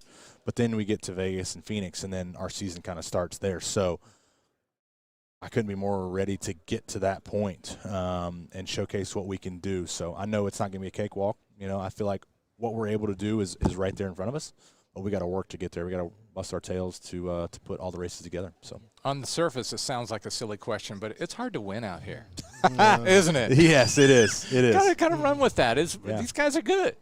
Yeah. Denny's he's been in since 06, 05, right? At the Cup level, and I've been in since 2018, 2018. So do the math, right? That's just a lot of experience, a lot of laps, and a lot of miles. So he's got a notebook that's this big, whereas mine is this big, right? So you're always just behind, but you have those moments. I look at Kansas, I look at Talladega, where we got our 2 wins, and he was in the field. You know, a lot of these guys, and we were able to beat them. You know, Harvick was very instrumental in my career. I'll never forget. You know, stop crashing shit. That's what he told me. And it's like, yeah, all right. You know, he's mad because I'm sure he's involved in the crash that I caused. So you're mad at him for saying that, but then at the end of the day, it's like, the more races I stop crashing, the more I learn. The more I learn, the more I have a better chance of winning. Yep. So there's some proof in the pudding there. You just got to put it all together. So it's super hard. And the thing about it is, I always tell people, you start out at the bottom rung on the ladder. That's where you start, right? You get to the next one. However long your ladder is up to you. But if you can make it to the Cup level, what's after the Cup level? Hall of Fame. Oof. Right? That's you would hope. You would hope. That's one of those. That's like jumping up 5 rungs, you know. But after what I think is retirement. Okay. You know, you got to retire before you get into the Hall of Fame. You know. Yeah. Brand new shop for 2311 Racing. What will that do for your team? Gets a lot of eyeballs. Hopefully, it doesn't cause too many accidents there on I-77 because it's nice. It's big. It's big for sure. They did a really good job. Denny's vision. I didn't know he was so passionate about architect and all that stuff. Learned a lot about him in the Netflix doc. But I think it's incredible. And right now it kind of feels like still move-in day. Like all of our stuff's moved in. We're working, but you still got some of the workers there fixing little things and tinkering with this and that. So I would say let's give it 3 or 4 months to where we're fully moved in and all the little things are out of the way and we're good and we're operating. So it's cool. So appreciate being a part of this team. Very humbling for sure. And let's go have some fun in the new shop. It's awesome. Very good, Bubba. Cool. We appreciate Thank you, guys. the time. Thank you. I appreciate As that. always, great to see you. Thanks. Bubba Wallace, driver of the number 23 car for 2311 Racing. Denny Hamlin and Michael Jordan are the owners. Again, he potentially, he's one of those breakthrough drivers. You know, guy to keep an eye on as we head into the 2024 season. He's been good for the sport. Brought in a lot of new viewers to the sport. He's passionate about, and he's there at the end here in the Daytona 500 a number of times. So we'll see what happens this week. It's pretty interesting though to hear him talk about, that first year when he had his family. When he finished second the first time and he had his family. You need your headphones and you need a microphone, Zane. All right. So Zane Smith joining us now, one of the 3 rookies in the class of 2024. So what's it like? Your first media day, headed up to the Daytona 500. What's it been like for you? Yeah, well, you could tell I'm a rookie how I just walked up here. And it's like, what are you hiding? Where's the headset? What camera I'm looking at or what's going on. But, yeah, it's awesome to be back. Was able to race into this race last year, and it's honestly just an event of its own. This is a different vibe, different atmosphere, and it's I feel a lot better right now going into qualifying, knowing I'm locked in. So we're already off on a better foot than last year, but excited to be back and be back part of the Daytona 500. You mentioned racing in last year. What kind of pressure is that to get in? And then what did you learn from last year's race? Yeah, well, I mean, like growing up as a kid, I always wanted to make it to Sunday, right? And we all know how big the Daytona 500 is, but once you do media day, you really realize how big this event is. And so that was really cool to see. And then once Sunday came around and obviously the pressure of me not qualifying in on time, I think Jimmie and one of the 2311 cars took those slots, and then I fortunately had a good duel and transferred in, and then once Sunday came around, I actually had a pretty good starting spot, was around some really good guys. I've had a lot of success in this race and learned a lot. It's a long day, and yeah, it was great. I feel better going into this Sunday. Just more experience. The last 2 trips I've had here on the truck side, we've been able to win. So if I could even come close to having that success come the Daytona 500, it'll be a really good day. You're in a very unique situation. You've signed a contract with Trackhouse Racing. That's your future. But you're driving this year for Spire Motorsports. Yep. Explain how those dynamics are working for you this year. Yeah, it's definitely a very confusing and different situation than to explain to, I guess, the fans' eye. But I pretty much got my driving rights acquired by Trackhouse Racing, and they had to figure out a home for me. And so that fell under the Spire banner. So my race car, everything is done at Spire. The people have been kind of taken under the wing of Trackhouse, all the men and women on our 71 Chevy. So it's definitely a very confusing situation. But yes, if we do have success in interviews, I do have to thank 2 race teams. So, but no, it's been awesome. Been a lot on my plate throughout this off season, kind of getting to know both race teams. But yeah, I'd say I'm at both shops the equal amount. All right, being a rookie this year, how are rookies treated? How are you going to be treated this year by the guys? I don't know. It's we'll know very shortly here. Yeah. So I expect to be treated fairly. I at least have had 8 Cup starts last year, and so to get my feet wet getting into Sunday has been a lot. Like it's done a ton for me. So super fortunate for those starts I was able to have last year with Front Row Motorsports and everything Front Row Motorsports has done for me in the past, not only last year but the year before, winning the truck championship, and then yeah, and so now just it's a fresh start, it seems like, and we're full-time Cup racing, so it's exciting. It's a strong rookie class this year. During races, are you going to be paying attention where Josh Berry is? Are you going to be paying attention where Carson Hocevar is? To be honest, no, not really. Oh, okay. It's such a long year, and how I approach things is you just kind of race the best of your ability, do the small things right, and I feel like the results will come. So that's how I approach things. But yeah, come year end or once those battles tighten up, I feel like naturally kind of will check the phone, check where they're at in points and whatnot. But our focus is on everyone, not just them. Very good. Zane Smith, we appreciate the time. Thank you. Good luck to you on Sunday. Good luck, Zane. All right. Driver of the number 71 car for Spire Motorsports this season. Boy, that team has really changed recently. Not just Corey LaJoie, but they got Zane Smith. They also have Carson Hocevar. So that is pretty interesting how that Spire Motorsports is going to attack this 2024 season. You're looking at Denny Hamlin, driver of the number 11 car for Joe Gibbs Racing, but he's also the co-owner of 2311 Racing. Man, he is one busy man. Denny, we appreciate the time. Great to see you. You're on with our countdown to Daytona on Nexstar. We're streaming over 200 stations across the country. And you're a 3-time winner of the Daytona 500. What's it going to take to be a 4-time winner of the Daytona 500?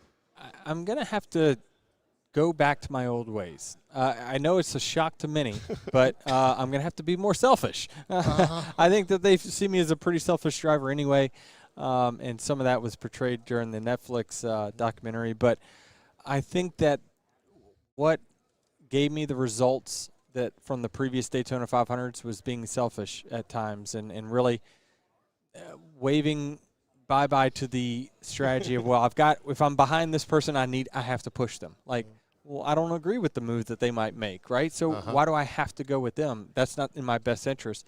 I think getting back to doing what was successful for us is what we're going to start doing again this year. Speaking of being selfish, you have 3 Daytona 500 wins, but are there a couple of others? Like, I should have had 4.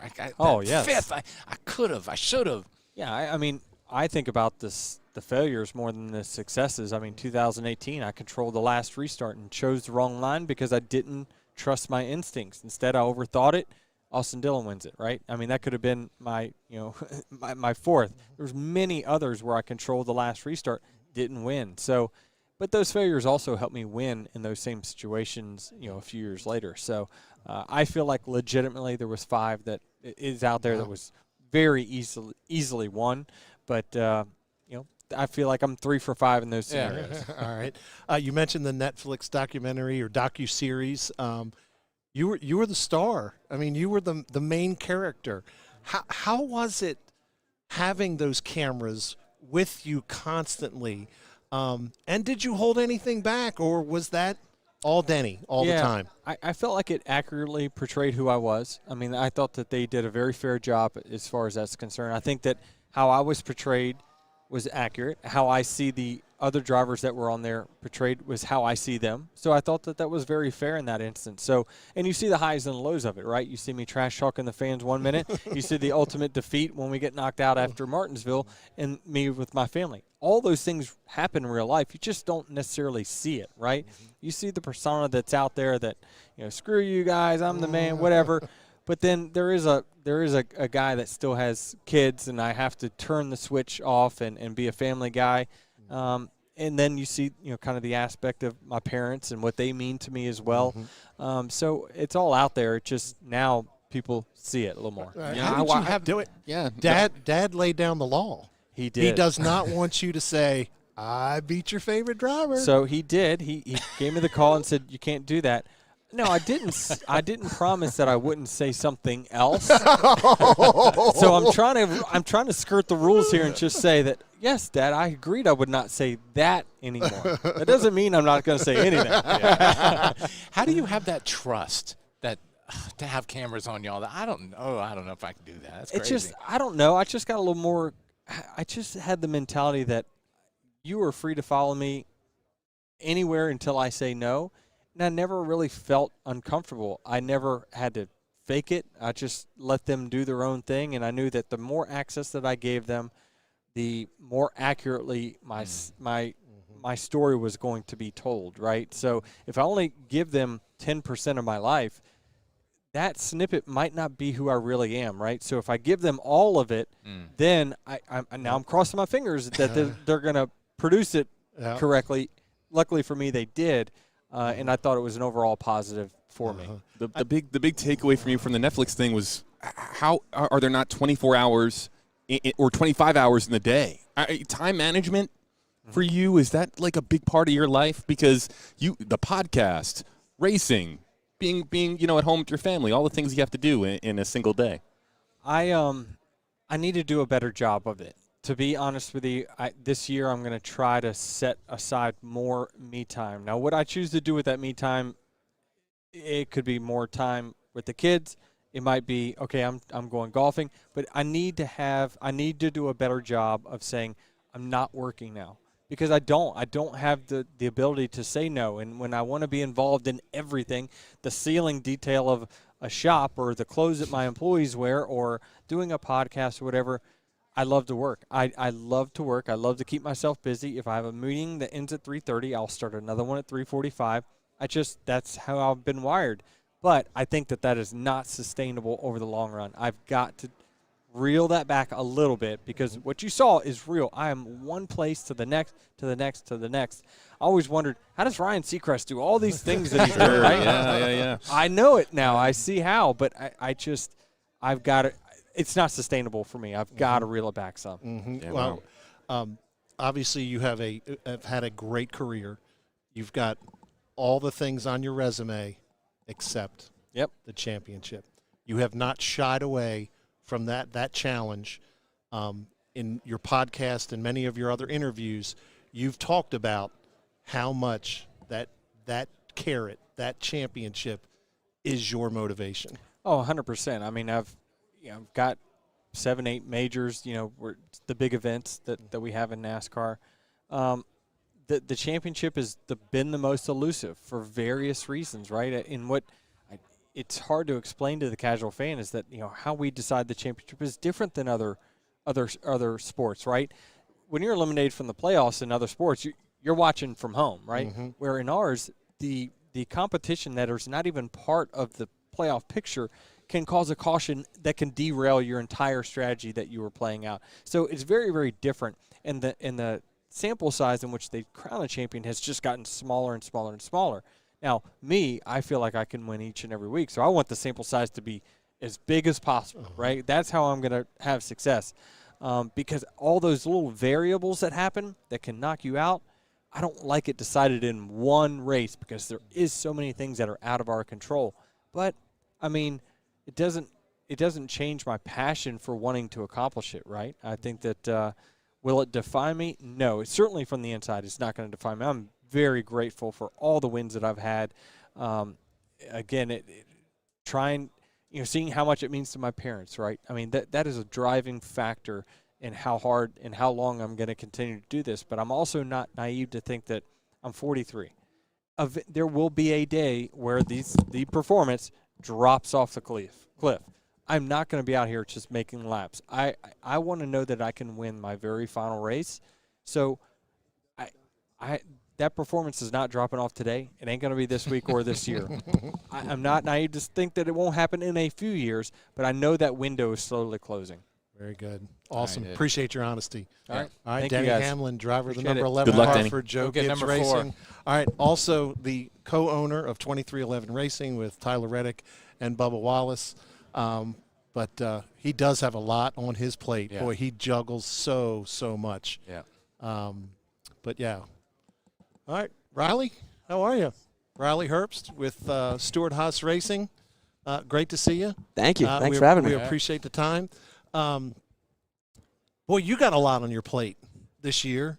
Full-time Xfinity, handful of starts in the Cup Series. How do you get it all? Make it all happen. Yeah, well, I'm excited. Just kind of taking it day by day. Obviously, first things first is qualifying here for the Daytona 500. Eyes and focus and everything towards the Cup car, and then once Friday rolls around, the Xfinity guys get here, and we'll be focused on the Xfinity car and trying to go compete for a championship in that series. And that's kind of obviously where my main focus is. And in this series, I'm just trying to learn, run every lap, just learn, and continue to grow. How was that tough, pressure-wise, to come down here knowing you're not in yet, but we can get in if we have a good night tonight or in the duels? Yeah, it's a little pressure-packed, but luckily we do have a charter, so we are locked in the race. I'm not one of the few guys racing in, but like I said, we're just here to learn and have a good night tonight and kind of see how the race tomorrow unfolds. All right, now you're a young guy. There's 3 rookies this year in the Cup Series. Do you look at those guys and go, I beat them. I can handle them. I mean, are you chomping at the bit for that full-time Cup Series ride? I think eventually. I'd be lying if I said I wasn't. But to be completely honest, my focus is on the Xfinity Series, trying to get more wins there, lead more laps, win more stages, and just kind of see how that year unfolds. And hopefully we put ourselves in a position to be in Phoenix and just go back up Stewart Haas's Xfinity title with one over the 98.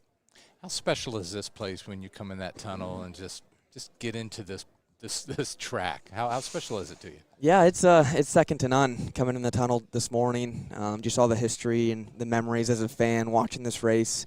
I was here for the nail biter photo finish between Denny and Martin. So just as a fan, and it's cool to now step back and be in the Great American Race and in the Daytona 500 is a feeling second to none. So I'm excited and I'm very grateful for the opportunity. Where'd you sit? Where were you in the were you in the grandstands or were you in the infield? I was actually on the roof of the 500 Club. Oh, so really? Right here, yeah. So I had a perfect, cool. perfect shot at the start-finish line. Yep. You must know people, right? To be up there as a fan. That's the good way to put it. Yeah. Yep. So it was good. All right, realistic goals, expectations for this year.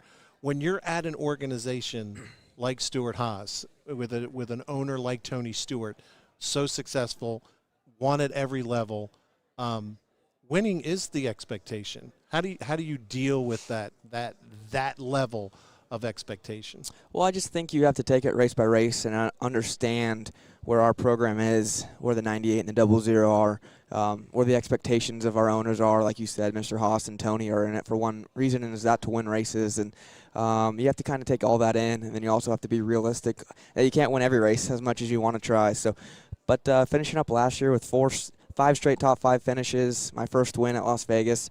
I think we all have the momentum in the world on our side in the 98 team, and hopefully we can carry that into this year and continue to get some more checkered flags. All right, very good. But for the Daytona 500, you're in the 15 car with Rick Ware Racing. Correct, yeah. How does those kinds of deals come about? Who makes the call? Not Is Tony Stewart, or are you making the call, or does Rick Ware call you and say, hey, I want you in my car? Not me. It was more of a Stuart Haas, Rick Ware thing. Okay. A really good partnership, and thankful for both teams working together. Obviously, with the Ford back in between both teams, it's kind of seamless. So I'm very grateful for the opportunities I have and looking to capitalize on it. All right, very good.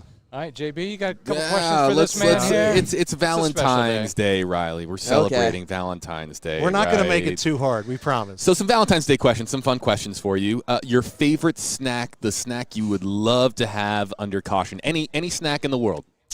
Ooh, I like pretzels. You're a pretzel guy. Yeah, I like pretzels. love man, I'm a pretzel guy too. That's I a like great the one. salty more than the sweet. Yep. Okay. And pretzels are good enough. You could probably eat, in the car, right? I mean, so For sure. It's not like we had a melted granola bar earlier. Yeah, that was Chris Buescher. Said he's tried it, and then his gloves got all messed up. Yeah. Seems like a nightmare. Yeah. How about this one? A dream place you would love to race. You could build a track anywhere in the world and race that track. And I mean anywhere in the world, not even just the U.S., anywhere. I've always said I'd like to at least take the Cup cars to Spa. I think that'd be pretty cool. Obviously, that track's already built and established, but I've just been a fan of Formula One as a kid, and watching the old F1 cars go up the hill at Spa is pretty neat. So it'd be kind of cool to see a stock car do it. I think that's our first Formula One answer today, right? Yeah. That's pretty cool. Yep. All right. And then lastly, celebrity. Any celebrity that you would love to have on your team on Sunday for the Daytona 500, someone to maybe give you a pep talk to get you motivated, or somebody that you would love to have in your corner, who would it be? Ooh, Matthew McConaughey for sure on the pit box. Okay. All right. Fired up. Yeah, exactly. One of these days, maybe that will happen. You never know. Soon. You never know. Yep. Outstanding. All right, Riley Herbst, man, we appreciate the time. Thank Great you. to see you, Appreciate as it. always. Good luck Good luck to you. this week in the Daytona 500, and of course, he'll be a threat in the Xfinity Series. He is that strong with Stuart Haas Racing and Stuart Haas Racing backing.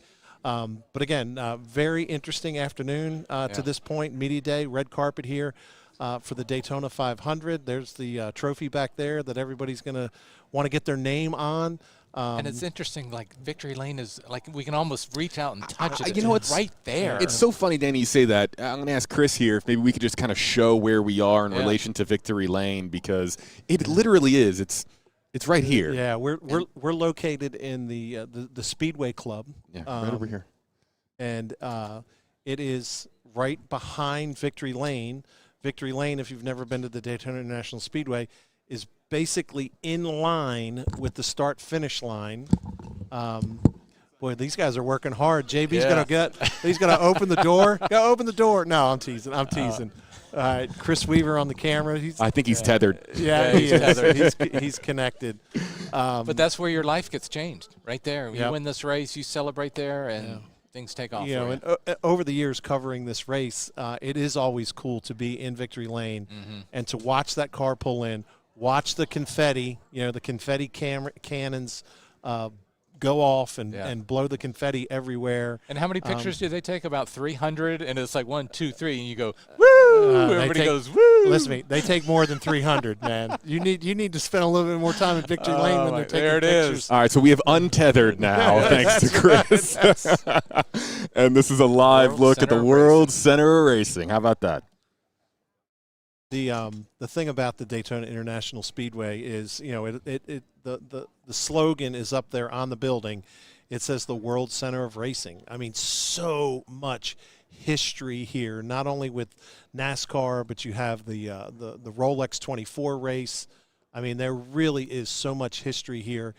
And it is a bucket list item Yeah. for many of these drivers. Yeah, we were talking about Bubba Wallace, how it's really hard to win. It's really hard to win. I mean, how long did it take for Dale Earnhardt to win this race? 20 years. Yeah. 20 years. 20 years of trying. Mike Joy from Fox was, or he was at CBS at the time, but the famous call, 20 years of trying, and Dale Earnhardt eventually won the Daytona 500. Shout out to Chris, by the way, for the live look at Victory Lane. Very, very cool. Yeah, no doubt about that.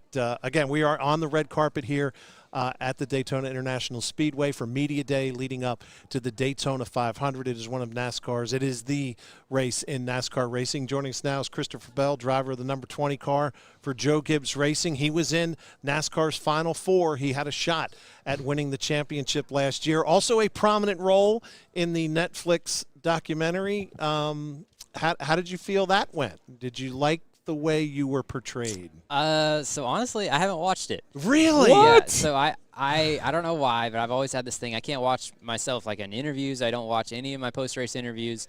And I'm not going to watch the Netflix documentary. Guys, we have found the one person in the room who hasn't seen it. Yeah. All right, I've watched it. Okay. I liked it, and Well, I thought you were portrayed very well. Okay, that makes me very happy. I really do, and I love the fact that they portrayed your wife.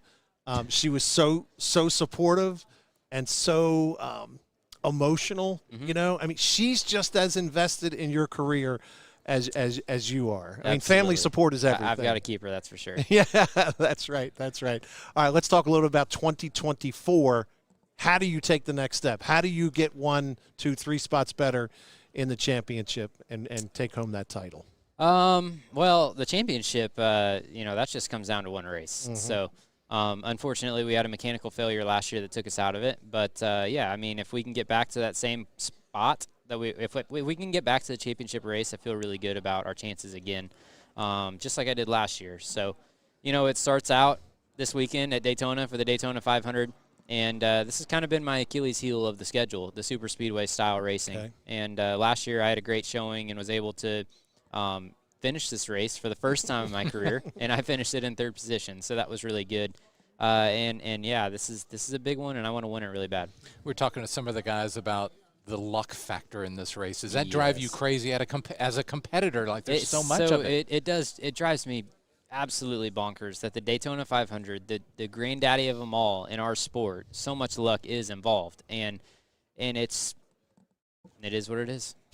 You got to be lucky. He pulled out the "it is what it is" phrase. There's nothing we can do to change it. You got to be lucky and good. That's for sure. A line made famous by former Carolina Panthers head coach John Fox, who used that quite a bit over the years. Being a part of Joe Gibbs Racing, I mean, one of NASCAR's true power teams. What is it like walking in that building knowing that you have all the tools necessary to not only win races but win championships? Pressure, for sure. I mean, you don't sit in one of those cars and not have pressure and not be expected to perform at the highest level. And if you're not performing at the highest level, then they're going to find someone else who can. So, so my wife did watch the documentary series, okay? And Joey Logano had the quote of the year, and she told it to me and said it was like the best thing ever. Pressure is a privilege. And that is so true, right? Like, pressure is a privilege. I could go live a job where there's no pressure, and guess what? I'm not going to get the joys and the rewards of what I get to do. So, the pressure is you drive for Joe Gibbs races, you're expected to, win races. It's a privilege. I'm driving for a living legend who has some of the best equipment in the series, and I have the opportunity to win races. So thank you for that, Joey. Yeah. You mentioned it is a privilege. How's the balance of this? It's a long season. It's a very grind, long season. But yeah. You're doing what you love. This is great. Great life. It really is. And, I've been so fortunate that this has been my career and my job my entire life. So, I live day to day, and I don't go to work. I love what I do, and this is my life, and it doesn't feel like a job. All right, very good. Today is Valentine's Day, so we have a few oddball questions or non-racing, sort of non-racing related questions JB, the third voice you hear. Why don't we start with, you know what? We're going to go out of order. No, we'll start with the main order. We'll go in the main order. All right, Chris, any snack in the world under caution at the Daytona 500. You could pick anything. Like your go-to, I don't know, junk food, you name it, whatever you want. Well, so right now I'm on this kick of animal crackers that are dipped in the Reese's coating. Let me tell you, my shout out to Debbie, my assignment desk manager, who told me the other day, said, JB, you have to have these animal crackers that are dipped in Reese's. It'll blow your mind. It's a real thing? It's a real thing. It's so good. You can go buy it. You don't make it at home. She said Costco. Oh, they've got a big 5-gallon barrel or something. Is that what you saw? Because I haven't had it yet. Yeah, it's just a bag. I mean, it's a big bag, so you just grab one or two and go about your day. But, all right, very good. I love those things. All right, I'm gonna have to look for those because I'm a Reese's guy. Me too. That's the second person I've heard talk about it, including NASCAR's Christopher Bell. All right, dream place that you would love to race anywhere in the world. You could build a track anywhere on the planet and race that spot. Where would it be? Wow, that's a big question. So I'm not much of a world traveler. Okay. I have been to Australia and New Zealand, but that is it as far as outside the United States. So I'm going to say inside the United States. Okay. Honestly, this is pretty far-fetched, but we've never raced in Denver. So why not Denver? Okay. Denver. All right. Why not Denver? Why Denver? Just because we've never been there. I think it has the opportunity to generate a lot of interest. NASCAR's never been in that area, so they've raced at Pikes Peak, which I think is down the street. But yeah, have a racetrack in Denver, and I think it'd be a success. There's some pretty scenery. NASCAR executive over here. That's what I'm thinking. That's awesome. Last question. You could pick any celebrity in the world now to have on your team for the Daytona 500 to just be in your corner. I got it. Okay, who you got? The motivator right here, buddy. And I swear to you, I didn't have this planned, obviously. Okay. Coach Prime. Coach Prime. Okay. All right. Dion. Dion's now the head coach at the University of Colorado. Yeah. That's awesome. All right. So what do you think Coach Prime would say to you? So, I mean, heck, I don't know. I just like seeing his stuff on social media, right, of him coaching his team. And it's like, I'm just sitting here watching my phone. I'm ready to go run through a wall for this guy. Like, he's Coach Prime. Send this guy some sunglasses, man. Yeah. Send him the shades. That's shades. Right. He's working it. Yeah, that's right. That's right. Well, that's awesome, man. We appreciate the time. Best of luck to you, not only in the Daytona 500, but for the entire 2024 season. Thank you, boys. All right. See you later. Christopher, great pleasure. Thank you. I'll tell you what, he's with one of the power teams. There is no doubt about it. Joe Gibbs Racing, they're a threat every single week in all four of their race cars. You got Martin Truex, you got Ty Gibbs, you got Christopher Bell, and you've got, who am I missing? Denny Hamlin. Denny, yeah. And speaking of Martin Truex Jr., the last 2 years he's had to be asked, is this it for you? And 1 year was like, it was so bad, I got to come back. And the next year was so good, I got to come back. Right. 43 years old, Martin Truex. Yeah. This could be it, maybe. Yeah, he's one of those guys that are a potential Hall of Fame career that has not won here in the Daytona 500. Yeah. I mean, you got Kyle Busch. He's another driver who has not won the Daytona 500. Won everything else, but not won the Daytona 500. So you know these guys really want it. Brad Keselowski got me fired up. I may have to change my pick for the winner from Kyle Busch to Brad. Brad's fired up about this. All right, let me give you guys a little history. Man, Danny's on the bandwagon right now. Let me give you guys a little bit of history on my man Danny Harnden right here. Every year. All right, it's almost every year. All right, we do NASCAR shows, we do NASCAR specials, throughout the year. Almost every single show, we have at the end, we have a pick 'em. Everybody gets a chance to pick who they think's going to win the Daytona 500. And almost every year, my man Danny Harnden goes with Kyle Busch. All right, it is just his go-to guy, and hasn't done it yet. And I've been wrong every year. Yeah, maybe this will be the year. Yeah. I'm trying to think. I don't think I've gotten any right either. Yeah. Real quick on Kyle Busch, we are hoping to get Kyle in the next couple of minutes. If Kyle is around, he might be coming our way next, actually. Let me show you guys, actually. Yeah, there he is. Yeah. We found him. Kind of like, where's Waldo, but where's Kyle? There's Kyle. Yeah, he's speaking with the folks at NASCAR XM Radio, which do a great job covering the sport. I mean, they're there every day, every night. They really, really do a good job. Yeah, we don't want to leave without the opportunity to talk to Kyle Busch. I mean, he is he's a really interesting character. Great race car driver. You know, and now he's so invested in his son's career. He's really been fun to follow.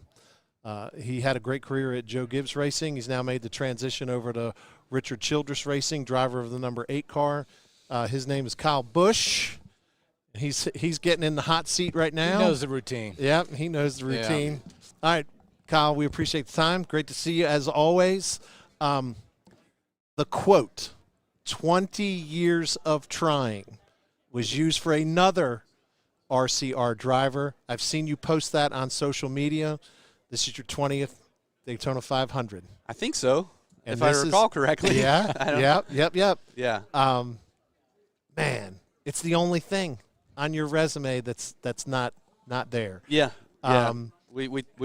I come to this day right here to always deliver this message and talk about how I haven't won the Daytona. I'm sorry, I have to start there. I know, it's not your fault. Trust me, I'm going to hear it about 50 more times when I go down this road right here. But no, I'm quite used to it. So I think my explanation is still the same. You know, until it's done, we're gonna talk about why it's not. You know, so there's been opportunities, been some really close finishes, some close calls.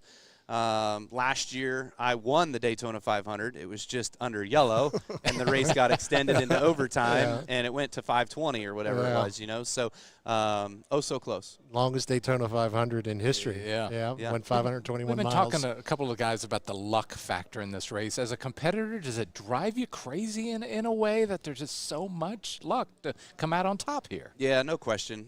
You know, typically when you go to your race weeks, you've got probably 12, maybe 15 guys that can compete for the win realistically.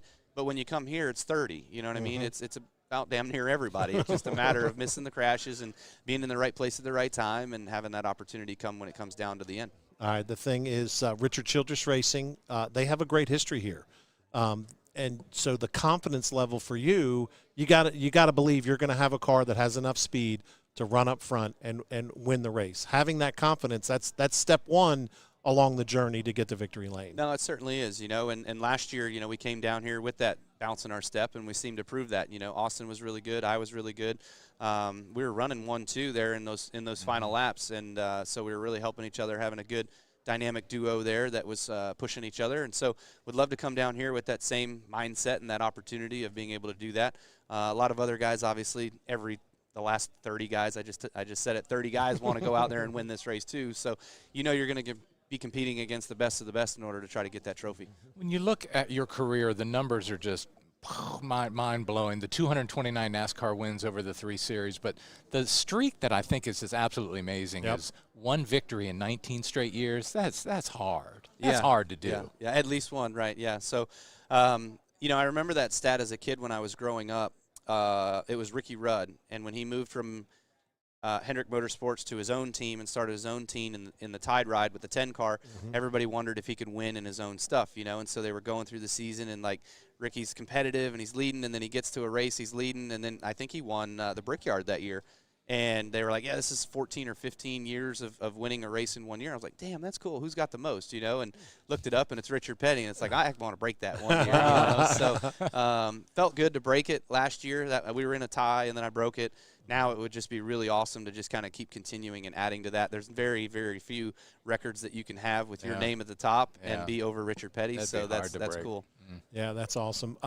The strategy that is involved here. You mentioned your teammate Austin Dillon running 1-2 and pushing each other. What are those strategy meetings like, you know, preparing for the Daytona 500? It's a lot manufacturer-based now. You know, when I was with the Toyota group, the Toyota drivers would get together, we'd all sit down, we'd all talk. Now it's, you know, the Ford guys do the Ford thing, the Chevy guys do the Chevy thing. So obviously I'm in the Chevy meetings, and so we kind of go through all of that stuff and try to plan and strategize the best we can of how to get a Chevrolet to victory lane. You know, that's the first thing, is trying to get our manufacturer to victory lane. They pay us tons of money to be driving their cars, and so that's number 1 goal. And then number 2 goal is how do you do it for your team, RCR, me or Austin, and then number 3 is how do you get it done for yourself, you know. So all those sorts of things just kind of get talked about, what the game plan is, what the expectations are. You don't really want to leave this race at the end knowing that you screwed your teammate or one of your guys out of the win and didn't get it for yourself and open the door for another manufacturer. That is like, that's dread rule number one. Don't do that. At age 38, you still have your A game. In other sports, when people go late in their careers, maybe a pitcher loses miles per hour on his fastball, basketball player not as quick. As a NASCAR driver, when do you start to know, oh my gosh, I may not have it anymore? Again, you're 38, you still got your A game, but one day it will come. Yeah. I think you just kind of look back on history and look at some of the guys that have retired before us. You know, I look at Kevin. I think Kevin was just to the point where he was like, okay, I've had enough. Like, I'm good. I've done everything I need to do, which is fine by him. What was he, 44, 45? My brother was right around 43, 44. Mark was probably the longest running guy who he tried to retire at like 45, 46, and then he came back for a few years, and then he finally was done at 52. Yeah. So I think he retired like 3 times. Probably. You're right. Yeah. You're right. But you look at like Dale Jarrett, he did the same thing. Rusty Wallace did the same thing. So you're somewhere around the 45 age thing, which I would like to think that I can get that far. And you know, I got to. But what do you lose? I mean, what is? I think it's vision. Okay. Your biggest thing's probably vision. The next thing is just probably intuition or instinct or quickness, reaction time, that sort of stuff. You know, like John Force, for instance, I don't know how the guy did it, but he was 66 years old, still winning NHRA races, jumping off the line at, you know, .000 of a reaction time against his competitors. So you can still do it at that age. You just got to be in it to win it. All right. Year number 2 for you at RCR. How much more comfortable are you there, you know, as opposed to last year in year number 1? Yeah, definitely more comfortable. You know, just having that relationship with the guys, having that relationship with Richard and everybody at the organization, being around them a little bit more, knowing how they work, how I work, how we all click together and make the things go. It's been really fun to just kind of be at a new place, you know, and be in a new setting with different people that pull for you, that work for you, that bust their ass for you, and they want to see you go out there and succeed. So that's been the best part that I'm excited about. Again, getting into year number 2 is having all of that camaraderie and also the notebook too, right? Like we went through the whole first year kind of building on things. Although we won more early than we did late, I think there's a lot of different circumstances that answer that question. You don't have enough time today, but the biggest thing is like now we can set into year 2 of like what things worked, what things didn't work. Let's throw some of that away. Let's pick up on some of this. Let's build this up, make this better for us. So hopefully that'll all help us, you know, stay more competitive through the whole year and win some more races. Right, the off season's not very long. Real quick, what's the best thing you did this off season? Off season was short, really short. I don't know where time goes, man, but damn. You know, I sold KBM, my truck series team, and so we moved to 77,000 square foot. All of our stuff from 77,000 square feet into about 7,000 square feet. So that's a tight fit. My son's racing and building new cars and getting him in the shop and doing some of that stuff was really fun before Christmas. And then we ran the Tulsa Shootout over Christmas, New Year break right there. And then he's actually racing over in Ocala this week. So we're doing some of that stuff, which is fun. But I'd say probably besides all the family stuff, which is great, Samantha and I, we got a chance to just kind of venture away, get away. We went down to St. Bart's, and we were there for just a long weekend and hung out, met some new friends and hung out with them for a little bit and had a good time. So that was nice to chill. The islands and the sea, that's rejuvenating. Yeah, trust me, when we're laying out on the beach, we're still into our phone because, you know, there's so many emails and work that's coming in. But you try to put it down. Yeah. All right, very good. Kyle, we appreciate the time. Appreciate the honesty. Yeah. Best of luck this year. Appreciate that. Looking forward to it. All right. Kyle Busch, driver of the number 8 car for Richard Childress Racing. And, again, a threat here to win in the Daytona 500, no doubt about that. He's going to win it, and I'm going to be right on my pick one of these days. If we're here 10 years from now, I'm going to get it 1 year. All right, but, boy, what a fun afternoon that we've had here on the red carpet for the Daytona 500. I mean, we got to talk to, you know, so many of the drivers. I mean, really, you know, the best in the sport. And, you know, talking to Jimmie Johnson, the Hall of Famer, that was really, really cool. Yeah. I enjoyed that conversation. And what's cool about this is that we get so much better stuff here than we do on the red carpet there. They're really open and honest with us. Don't be giving away all the secrets now, Danny. Don't be giving away all the secrets. And we couldn't do something like this without a great crew. JB, as always, great job. We appreciate all your efforts. Appreciate you coming up with those Valentine's Day questions. Man, we're just having some fun. It's media day, right? It's a chance for these guys to let loose and relax a little bit, in addition to, of course, answering the pressure-packed questions from Kevin Connolly and Danny Harnden. Listen, I'm surprised that no driver said, like, an island in the Caribbean to build a racetrack. I mean, I'd build it in the Caribbean somewhere. A lot of American cities. I was expecting more Europe, maybe more Asia. You know, give me like a Tokyo or something crazy like that. But no, people are thinking about some places here in the United States that'd be cool to a race. Street course race around the Eiffel Tower in Paris. Right. Yeah. Can you imagine making that left turn and looking out the window and be like, oh man, that's the Eiffel Tower right there. Yeah. That'd be cool. You know, kind of like the end of the Tour de France. Yeah, there you go. But boys, absolute pleasure. We had great participation, of course, with all of our partner stations across Nexstar Nation. Absolute, honor to be able to work with them, and this is fun that we do this every single year. Yeah, no doubt. And we'll be here throughout Speed Week or the rest of Speed Week here at Daytona, and of course you can tune into your Nexstar station, your local Nexstar station, for more Daytona 500 content. All right, media, get to work. We've got a lot of stuff to do before Sunday's 500. That includes all of us here, right? Cutting video, processing interviews, transcribing sound, all of it. Yeah. Any final words, Kevin, Danny? It's been a pleasure once again. Yeah, I can't wait. Any picks? Well, he's on the hook for Kyle or Busch. Brad Keselowski. I'll narrow it down by Sunday. I do like the Brad Keselowski pick. Okay. I really do. That would be a heck of a story. Yes. You know what? I'm gonna go Blaney again. No. I'm not gonna make a pick per se, but I'm gonna say what would be an absolute great story. Hall of Famer Jimmie Johnson winning the Daytona 500. Storybook. That would be an unbelievable story, and we certainly would be here to tell it. Yeah. For Danny Harnden, for JB, for Chris Weaver, for all of our friends at Nexstar, man, we appreciate all the time that you've spent with us this afternoon. It's really been a pleasure. Let's go racing, boys. All right, let's do it. All right, have a great afternoon, everybody.